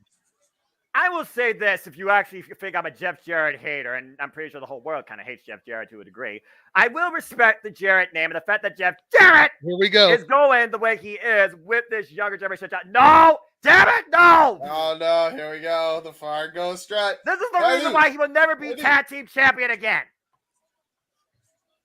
An Irish win. Turn your back on your opponent. A brilliant move by the veteran. Brilliant. Nice drop kick there by Sammy Guevara and a kip up. Guevara doing his own strut. Oh, God. He's strutting. Only one who hasn't done any dancing yet is Matt. Look, if you're going to style on profile, at least that leads to victory, all right? Oh. And meanwhile, Sammy Guevara over the top. Oh, my! Jay Lethal took the bullet. Whoa! And this AEW World Tag Team Eliminator Tournament match continues in Wrestling Quality Picture-in-Picture. Ay, ay, ay. Uh-oh, big man versus little man. It's not good. Oh, my head. I was in such a good mood, and then I had to see this. Karen should have been still an Angle, not a Jarrett, but that's my opinion. Oh, we're on commercial, JJ. Why don't you go ahead and shed some light towards that if you want? What's your thoughts on that? Leave that alone. Please don't. I don't want to go back to 2010 TNA ever again. No, please. Please. Not even the knockout let division? that die. Yeah, even then. Because you know what? Even though they used him well, I don't care. It sucked. Everything sucked. Don't care. I agree. I think the Aces and Eights era was more watchable than 2010. And even then, they screwed that up because they screwed the pooch so bad in 2010 and 2011 that it was already too late. The damage has been done. And let me jump in real quick. Go ahead. To answer Jay Molyneux's question, the SmackDown review is not going to happen today. Aaron Rift and Mrs. Rift were actually live at the Garden for the show. Yes. So they gave the Multiverse of Media clearance to do their watch-alongs on the No DQ channel. So prior to us having James and Noah brilliantly call the action here for AEW Rampage 100, we're just having fun. We did a watch-along and call for SmackDown live at the Garden. Yes. I'm sure once Aaron gets home, he will probably do something for SmackDown or maybe tomorrow morning. Mm-hmm. Don't quote me, but yeah, that's why there's no Aaron Rift right now doing a SmackDown review. Yeah. So stay tuned on that, folks. But go check out, again, our coverage, me and JJ, as well as a brief, simple take when it comes to his grade on SmackDown as well. And stay tuned, folks. Some point this weekend, JJ, you and I need to get together and do our simple take for Money in the Bank. And for those that are wondering, I have not forgotten about putting out the leaderboard updates on my Twitter. They will be out tomorrow because I figured, see what the SmackDown does after Money in the Bank when everything just falls together. So I'll put out that leaderboard tomorrow. Stay tuned for our wrist debut and stay tuned for me and JJ's simple take on Money in the Bank. As we continue with AEW Rampage 100th episode, which is also why we're here, because again, it's a milestone for them. AEW Rampage celebrates 100 weeks of Rampage, 100 episodes. And with Grand Slam, with Royal Rampage, with Rampage Classics live, on demand, different nights. They've done Saturday, they've done Thursday, they've done Friday afternoon. They did that Rampage buy-in with Minoru Suzuki and friggin' Bryan Danielson, one of my favorite matches ever. It's good. It's really cool to see how far this show has come and the type of stuff it's left us with. And I do think there's a special disbelief of what it can still be now that Dark and Elevation are no longer a thing. And Bryan Danielson apparently works sometimes on Rampage too. And now that Collision is a thing, like I feel like Rampage is just going to get better and better in the coming weeks and months now that Collision is out there, its own entity, essentially its own roster for the most part. Mm-hmm. Well, I mean, I'm just waiting for my girl Jade Cargill to come back to my TV screens. All right, JJ. I miss her. Let's calm down. All right. I'm just saying I miss her on my TV. You've got Allie the Bunny. I've got Jade Cargill, okay? Now, you leave the bunny out of this. I'm not going there, y'all. Y'all stop that. Y'all stop that. Call it even as Matt Hardy takes it to Daniel Garcia here. He's headbutting him. Oh, no. He's deleting him. Delete him. Delete. Delete. delete.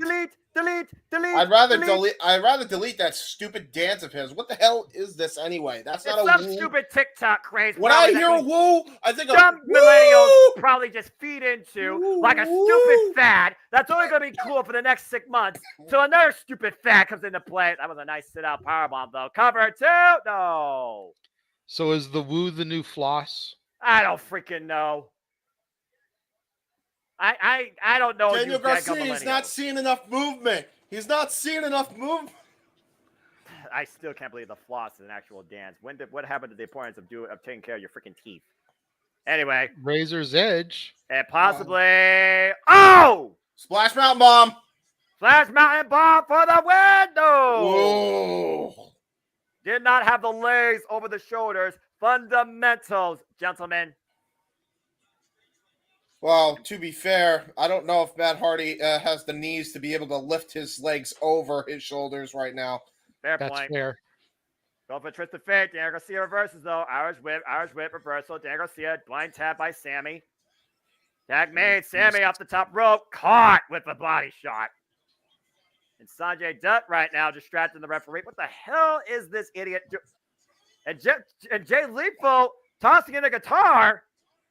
Begging him to use it. Kicks it away. And Jay Lethal up on the apron. See, this is exactly why I knew this was. Oh, no! Jay Lethal falls on Jeff Jarrett. And look at the blind Cowboys. Matt Hardy on the shoulders. Daniel Garcia blind Can tag. they get along?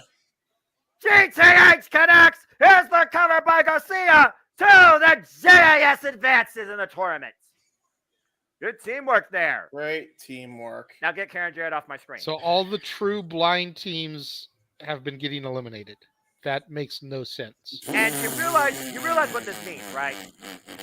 It's Sammy Guevara. I know exactly what this means. No, it means that Vince McMahon is booking this crap. Yeah, probably. I will say this, though. There is one match that is literally amongst two blind teams, which means we're guaranteed to have a blind team advance to the semifinals.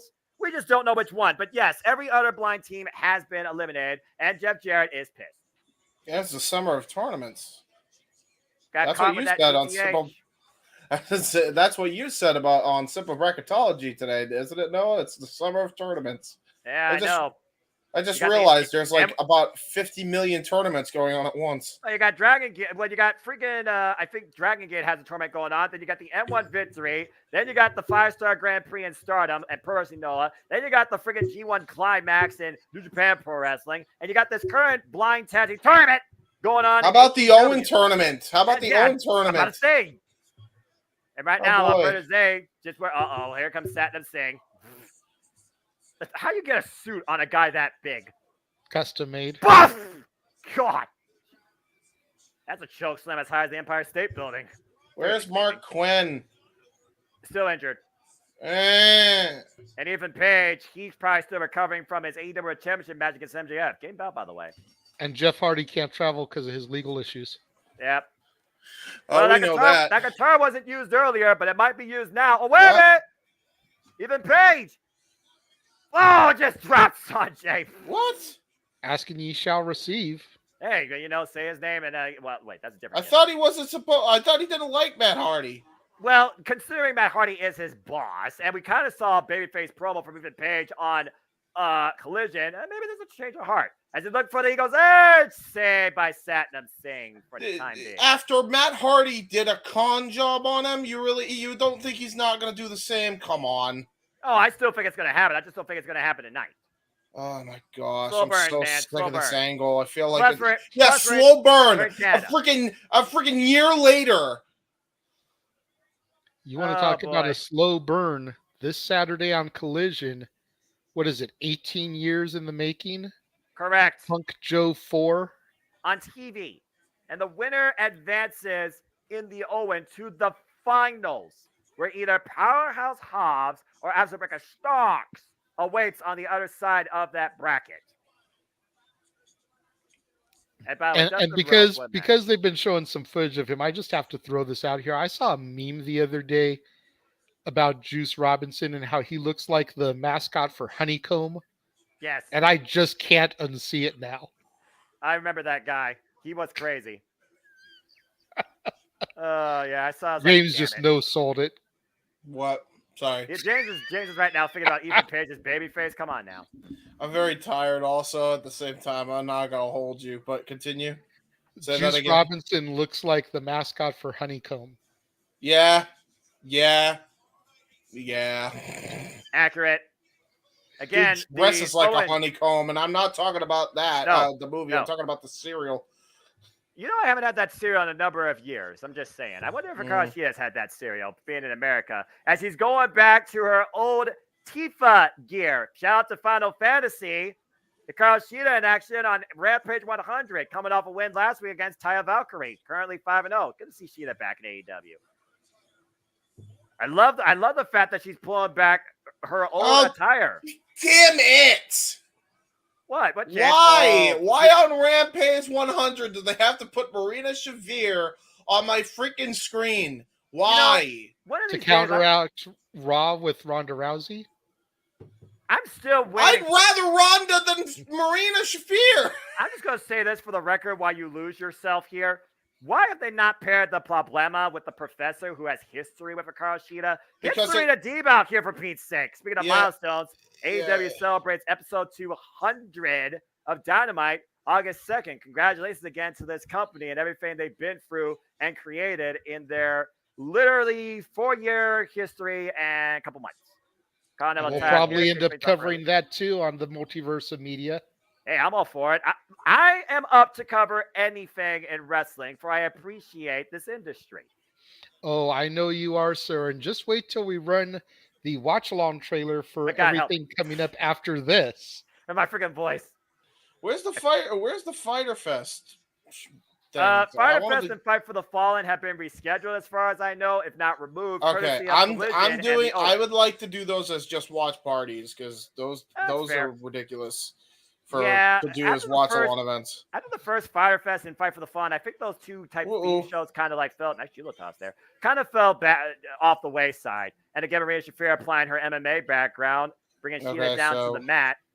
Again, when she's on the mat, she's more sound, I feel, and comfortable. But like John Mossy said, she applies that judo MMA background to her wrestling, and hey, she's just that doing was one of the weakest freaking kicks I've ever seen, dude. Right now, Shida able to shift gears. Trying to act like the Spider Anderson Selma, can't even act like freaking. Nice throwback there, James. Dude, can't even act like Antonio Inoki. Like, come on. I mean, to be fair, she wasn't born in the age of Inokiism. I mean, the only one that acts like that is Kazuchika Okada. Oh my God.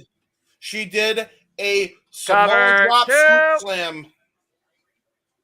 Former AEW Women's World Champion Hikaru Shida, by the way, who held that title for literally a year.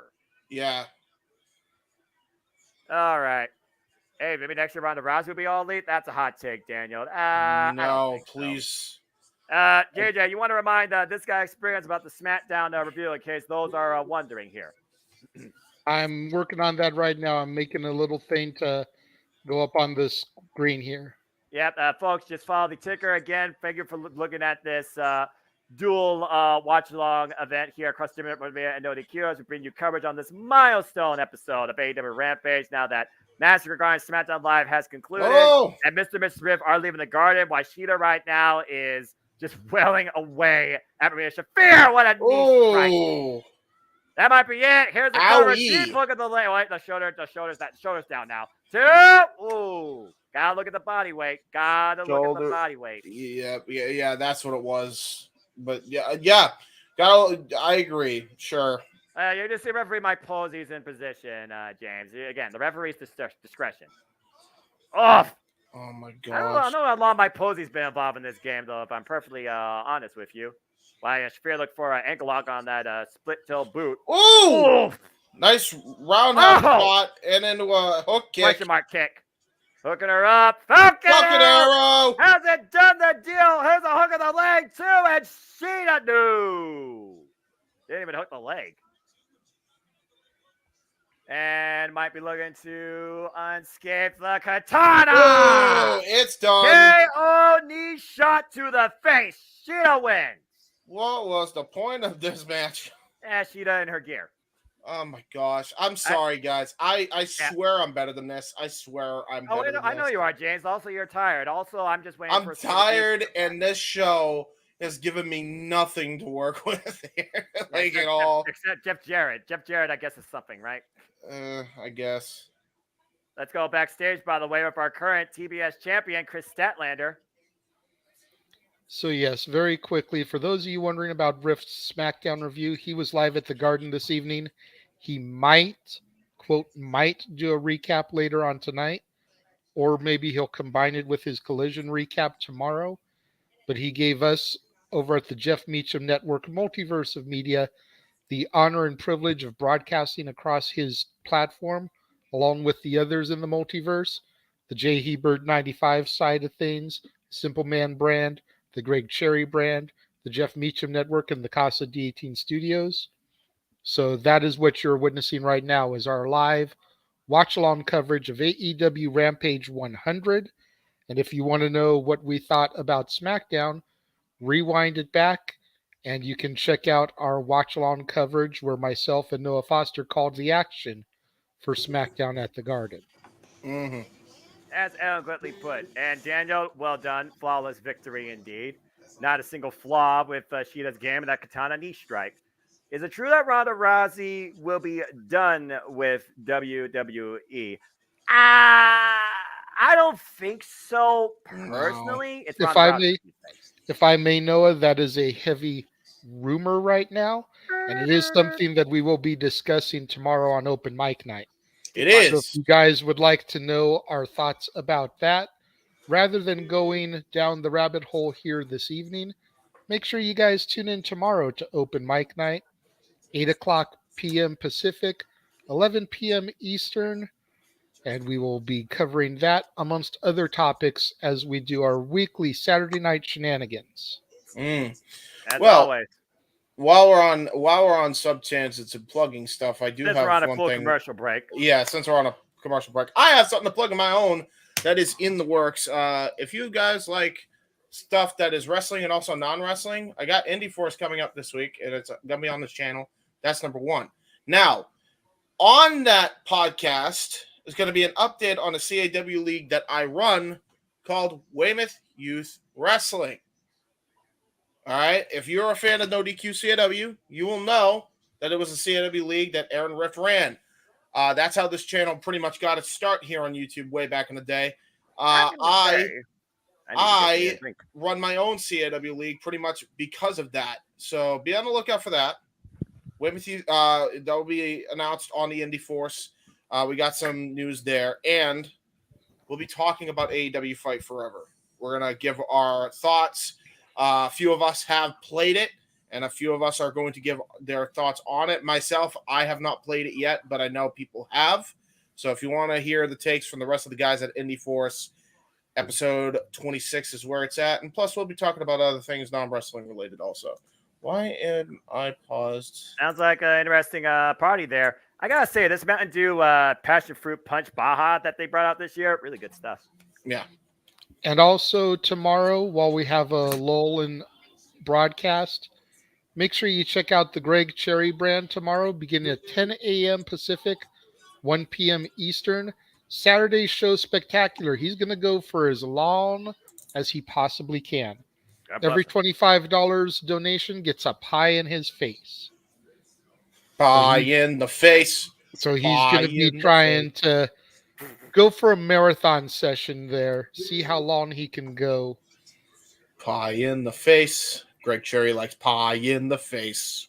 And then, of course, this coming Tuesday, check out Statboy Sports Bar featuring Dory Lou.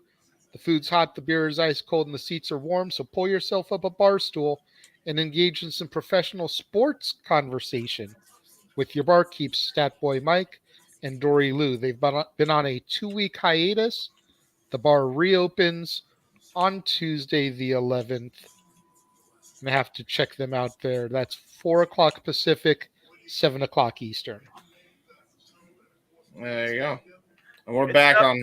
Good stuff across the board. As again, we always have some sort of content going on across JMN Multiverse of Media, whether it's Datilla and her reviews or her Power Rangers type of content, where she looks at Raw, SmackDown, Dynamite, and Collision, among other stuff.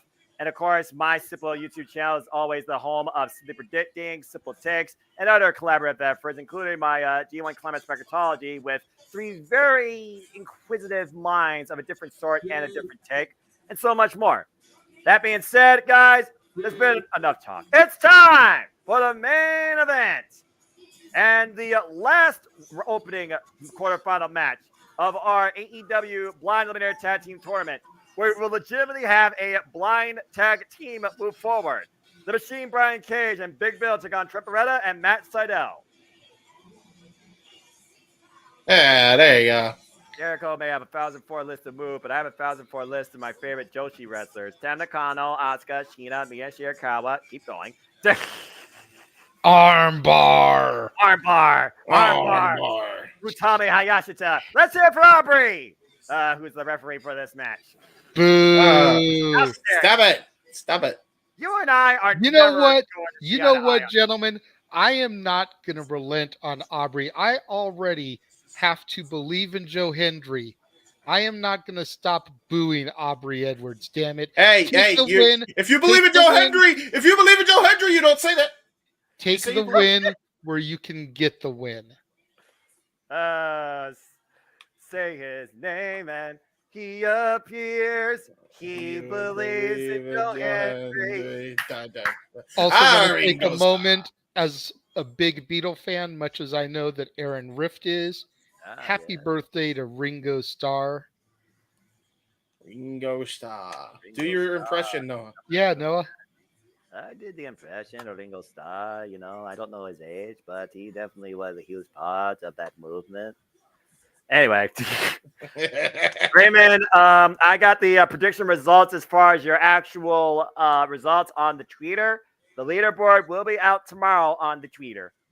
So just follow me on the Twitter and Foster1916. It's as simple as that for all predictions leagues, as I do a prediction league for WWE, NXT, Ring of Honor, AEW, and Impact Wrestling. And Noah is so simple. That's also his Instagram and his YouTube channel. So if you really want to stay in touch with the Simple Man, Twitter, Instagram, YouTube, and Foster1916. There you go. That, but the Instagram, a picture tells a story, but I have no story to tell. That social media engine almost for me is pretty much dead till I actually go do something. So primarily YouTube and the Twitter, but I appreciate that. Again, though, it's not about me. It's about wrestling. And the bell rings. We're underway with our main event pro wrestling tag team match here, which definitely should raise James' spirit considering the caliber of athletes we have in this ring. Yes, indeed. And speaking of pro wrestling that we will cover here, that will raise James' spirit. Stay tuned for our coverage of Ring of Honor Depth Before Dishonor. Only available on the Bleacher Report app, coming to us on Friday, July 21st. And already booked, Kyle Castaneda defends the Ring of Honor World Championship against Mark Briscoe. Indeed. Reach for the sky, boy, indeed. Is that his destiny waiting to happen? We shall soon see. And meanwhile, up on the shoulders, the power of the machine. And wait, the roll through, shoulders down too. Ooh. Yeah, I was about to say, this ain't going to last too long. We got Brian Cage and Big Bill. They're going to bulldoze their way through the competition if they can get their way. Well, speaking of if they could get their way, Jay White and Juice Robinson might get an AEW World Tag Team Championship match if they beat FTR tomorrow night on Collision in a championship eliminator. And speaking of eliminations and further competition, the women's All-In semifinals commence as Athena goes 1 against Willow Nightingale, Ricky Starks goes 1-1 against Powerhouse Hobbs, and of course, for the 4th time ever, CM Punk goes 1-on-1 with Samoa Joe. That is all ahead tomorrow night at AEW Collision. As we also talked about, James, Blood and Guts comes July 19th from the TD Garden. We'll cover that here live Wednesday, July 19th. It will be 5-on-5. Each side needs another man. But coming up next week on Dynamite, Commander goes 1-1 for the first time against Chris Jericho. And the other half of our women's semifinals has Ruby Soho taking on Sky Blue. Sky Blue win the whole thing. And Nick Wayne makes his AEW debut against Swerve Strickland. Nick Wayne, huh?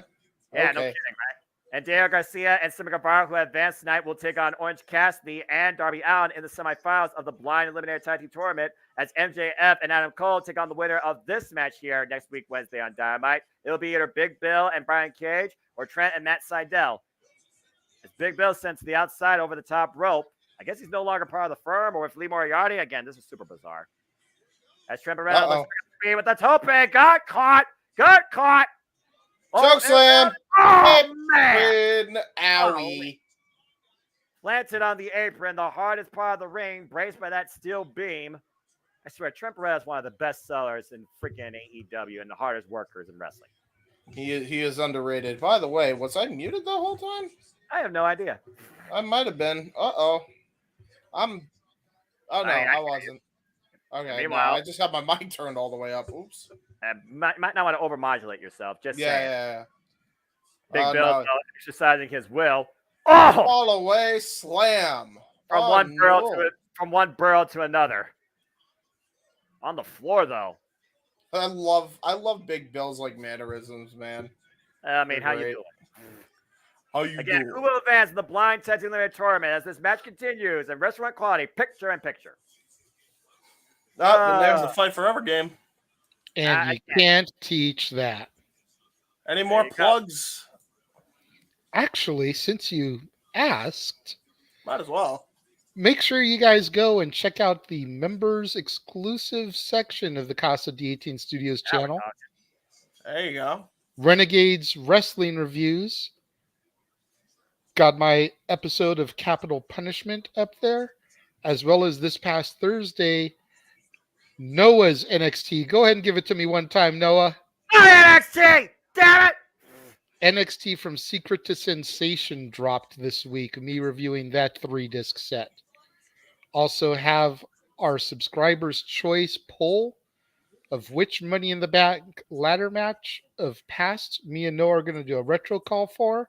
One. And good sir, unless something drastic changes by Sunday, we're going to be calling the inaugural one from WrestleMania 21.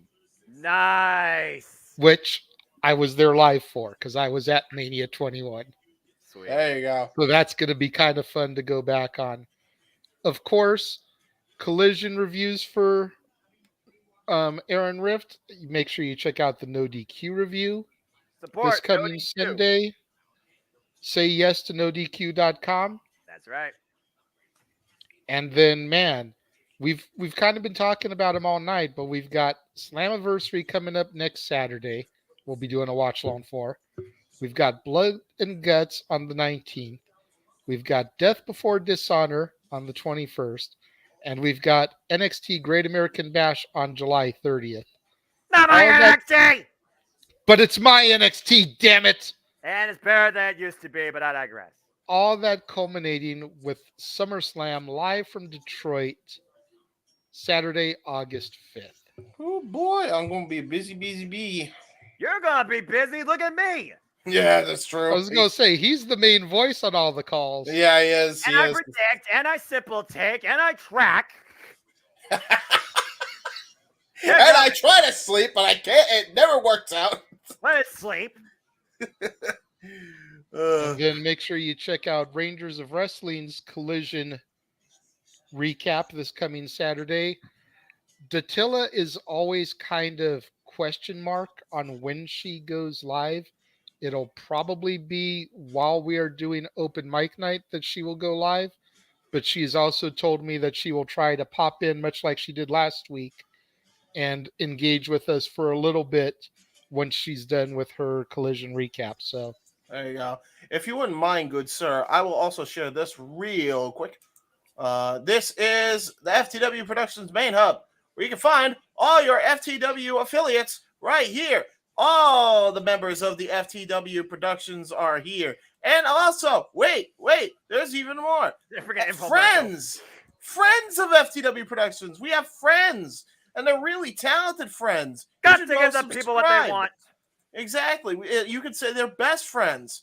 Coming up this week on the Best of FTW Productions, it releases Shared Experiences. It's an autism story about autism people being bullied, and the bullies get stood up to by me, and I do a sting. It's funny. It's great. Go check it out. And it's also sad, but it's also great. All the emotions. All All the freaking emotions, right? All the emotions. You wonder what emotions can be carried on in Saskatoon, Canada. That was hard to say. Next week on Dynamite and Rampage, there's the chat to Matt Sydal. I'm glad Matt Sydal is still relevant in pro wrestling, man. Right? After he got released from WWE after his Evan Bourne stint, I was afraid that he wasn't going to be heard from again. I just hope that it's good to see him back on TV and being relevant. I agree. I just missed the Airborne, though. I wish he'd bring back the Airborne and stop being afraid because he botched it once. Well, I mean, again, it's one of those things where it's like you do something that high risk and it becomes a reckless moment. You kind of second guess yourself whether or not you want to do it again. I mean, Saya Kamatani second guess doing the freaking Whoa! Beautiful versus Rana. Hook up both legs too. No. As I was saying, this won't last long. Stardom, Saya Kamatani second guessed herself in doing the reverse, the Phoenix Splash after breaking Mina Shirakawa's jaw, but she eventually did it, and it nearly allowed her to keep the Wonder of Stardom Championship, but she still lost it. Big double stomp while Big Bill is hand up across the top rope. Follow up. There's that knee strike run in by Trent, Matt Sydal, and Trent Beretta. Yes, he has a last name, folks. In the driver's seat. Got clotheslined by the Machine. Double lariato. Double lariato by the Machine. Now he goes to the outside. I watched enough lariats today looking at G1 Climax finale matches. And oh, no!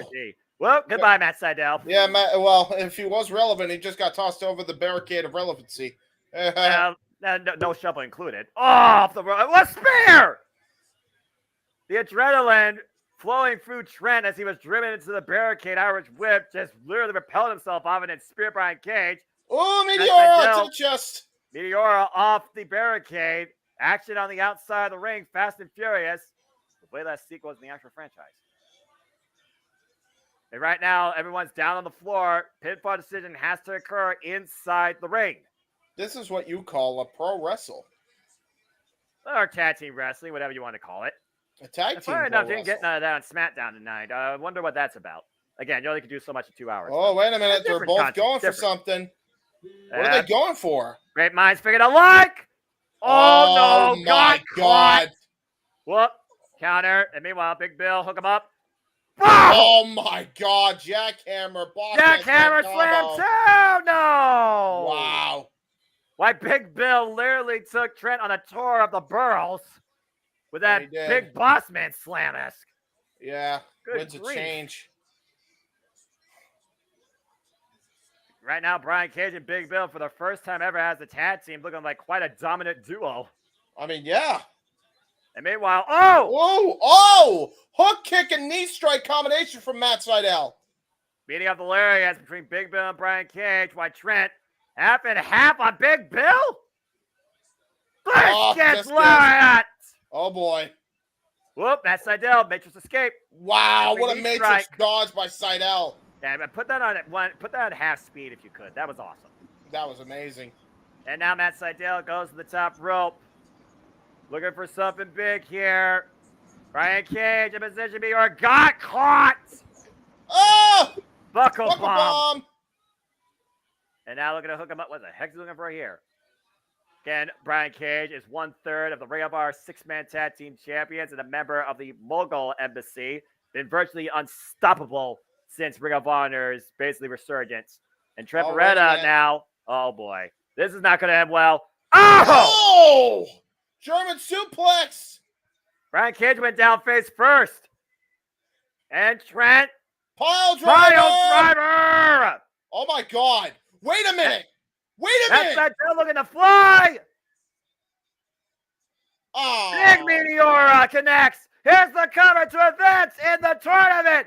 No. You gotta hit the airborne. He hasn't hit that yet.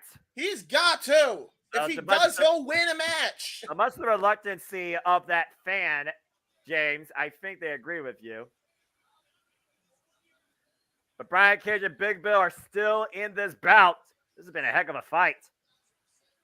I think that's Kimberly, by the way. Shout out to Royal Canadian in the AEW shirt. Hope you had a great time there live. Follow her on Twitter. Tweeter. Big Phil. Uh-oh. Oh, jeez. Double Guzzo. Broken up, though. Typical Oh! Cable there. Nice double super kick. Big Bill, though. Clotheslines! Jesus. Runs through Matt Sydal and Trent Beretta like it was just a simple police blockade.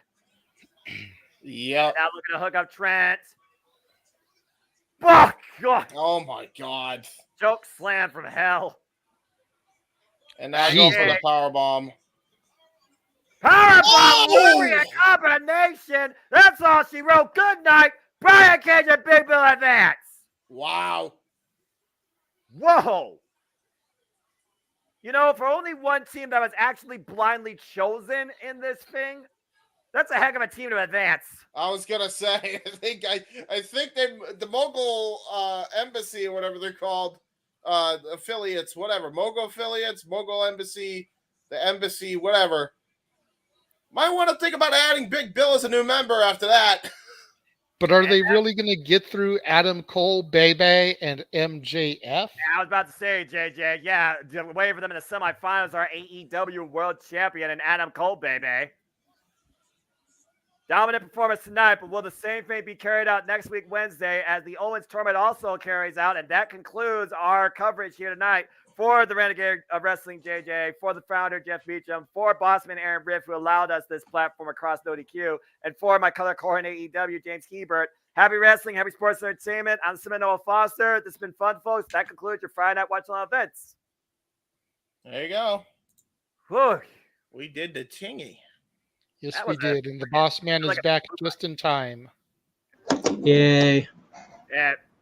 You sound so, energetic. Oh, yeah, and that's what it is. Exactly. It's all good, bro. That was a lot of fun. I'll tell you what, this has been a heck of a fun time. I hope everybody enjoyed the conversation in the chat. Done right, Josh. Yeah, done right. I agree.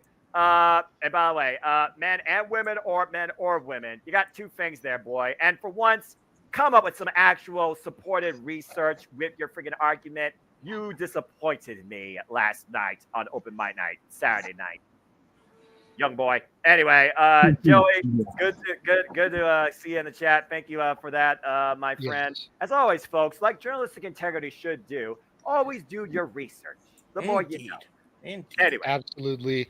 As Noah said, and once I say this, I'll throw things over to Jeff in case he has anything he wants to say. But we thank everybody for joining us this evening. I echo Noah's sentiments. We thank Aaron Rift for allowing us the platform to broadcast this. Once again, to everybody that didn't catch the news earlier, Aaron Rift and the wife are at the Garden this evening, which is why we are broadcasting along the No DQ channel. Aaron might do a SmackDown recap with his Collision recap tomorrow in order to cover it a little bit. That would make sense. Maybe not. Again, just kind of see how long the boss man wants to be on the air tomorrow with Collision, and his recaps, Yeah, it's either way, him and Dattilo both have their thoughts on Collision at some point tomorrow night. I'm sure. Okay, so I'm at the point of the recap on SmackDown, so I'll go ahead and turn the captions off and be ready. Oh, that's the wrong fucking control. But yes, we thank everybody for joining us this evening. And very quickly, before we bid everyone an official farewell, Noah Foster, this is everything you can look forward to calling across the multiverse of media. No, 3, 4, Noah.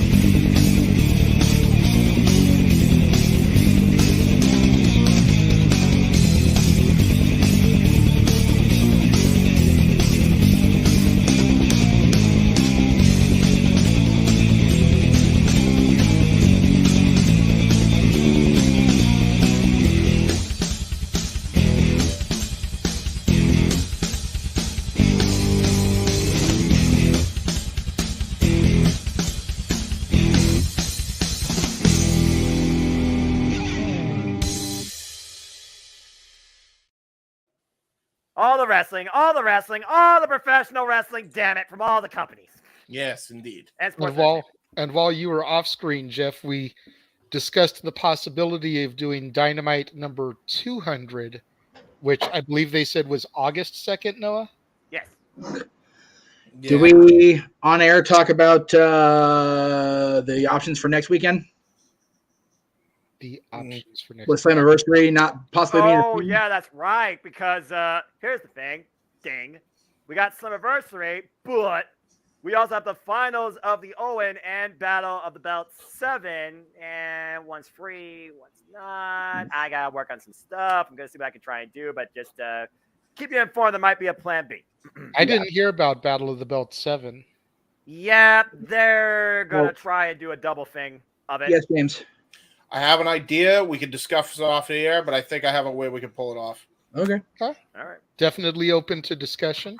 Yeah. But that's it really for now. All So right. if there's nothing else from any of the people on the panel here, we hope you guys will join us tomorrow for open mic night. Yep. As I said earlier, Ronda Rousey and her, is she leaving? Is she staying? Is definitely going to be a topic. It was something that was brought up in the chat room, and I pumped the brakes real quick because didn't want to give too much away for free when we want to entice people to come back to open mic night tomorrow. But that'll definitely be one of the multiple talk points that we have. Yes. Also going to be touching a little bit on the Creed's loss on NXT this week. Oh. My NXT, not Noah's NXT. The loser left NXT match against the Dyad. Will they show up on Raw or SmackDown? Oh, glasses are off. Oh boy. Oh boy. Just let it percolate in your brain, Noah. Say what you need to say tomorrow. But That's right. where will the Creeds end up? Definitely decent little angle that they've got going here. But yeah, lots of good stuff coming up across the entire multiverse of media in the coming weeks and month. If there's nothing else, Noah, go ahead and simply take us away as you always do.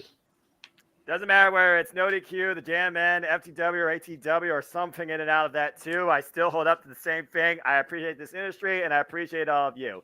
You want to know more about me, though, and what I stand for? Know this, for I am just a simple man and a lifelong fan of professional wrestling, damn it! But I digress. As always, they allude to, find me on the Twitter and YouTube, primarily at Foster1916, for all things wrestling. A simple take for Money in the Bank is coming soon. Me and JJ will figure it out, as well as the exclusive call for members only, and so much more stuff too, across all our platforms and of course across No DQ. But as always, I'd like to conclude. There are no winners, there are no losers, there are no betters, just fans with opinions for this passion we all share. At the end of the day, folks, support one another, respect each other, protect your mentality too, treasure your families, and just enjoy life and enjoy professional wrestling. It's as simple as that. So, for the boss man, Aaron Rift, who allowed us the platform, for Greg Cherry, who allowed us the platform, and again, make sure you guys tune in tomorrow for his super show. Find the thing here. There it is. Got to go back up. Ding. The Saturday Spectacular. Every $25 donated gets a pie in the face. For the He-Man James Hebert, thank you very much for your call of AEW Rampage 100, good sir. Thank you for having me. For the simple man with the spectacular voice, thank you for everything you do as far as the multiverse of media, sir. You truly are the Duke Hudson of the multiverse. You are the MVP. Ooh, there you go. I try.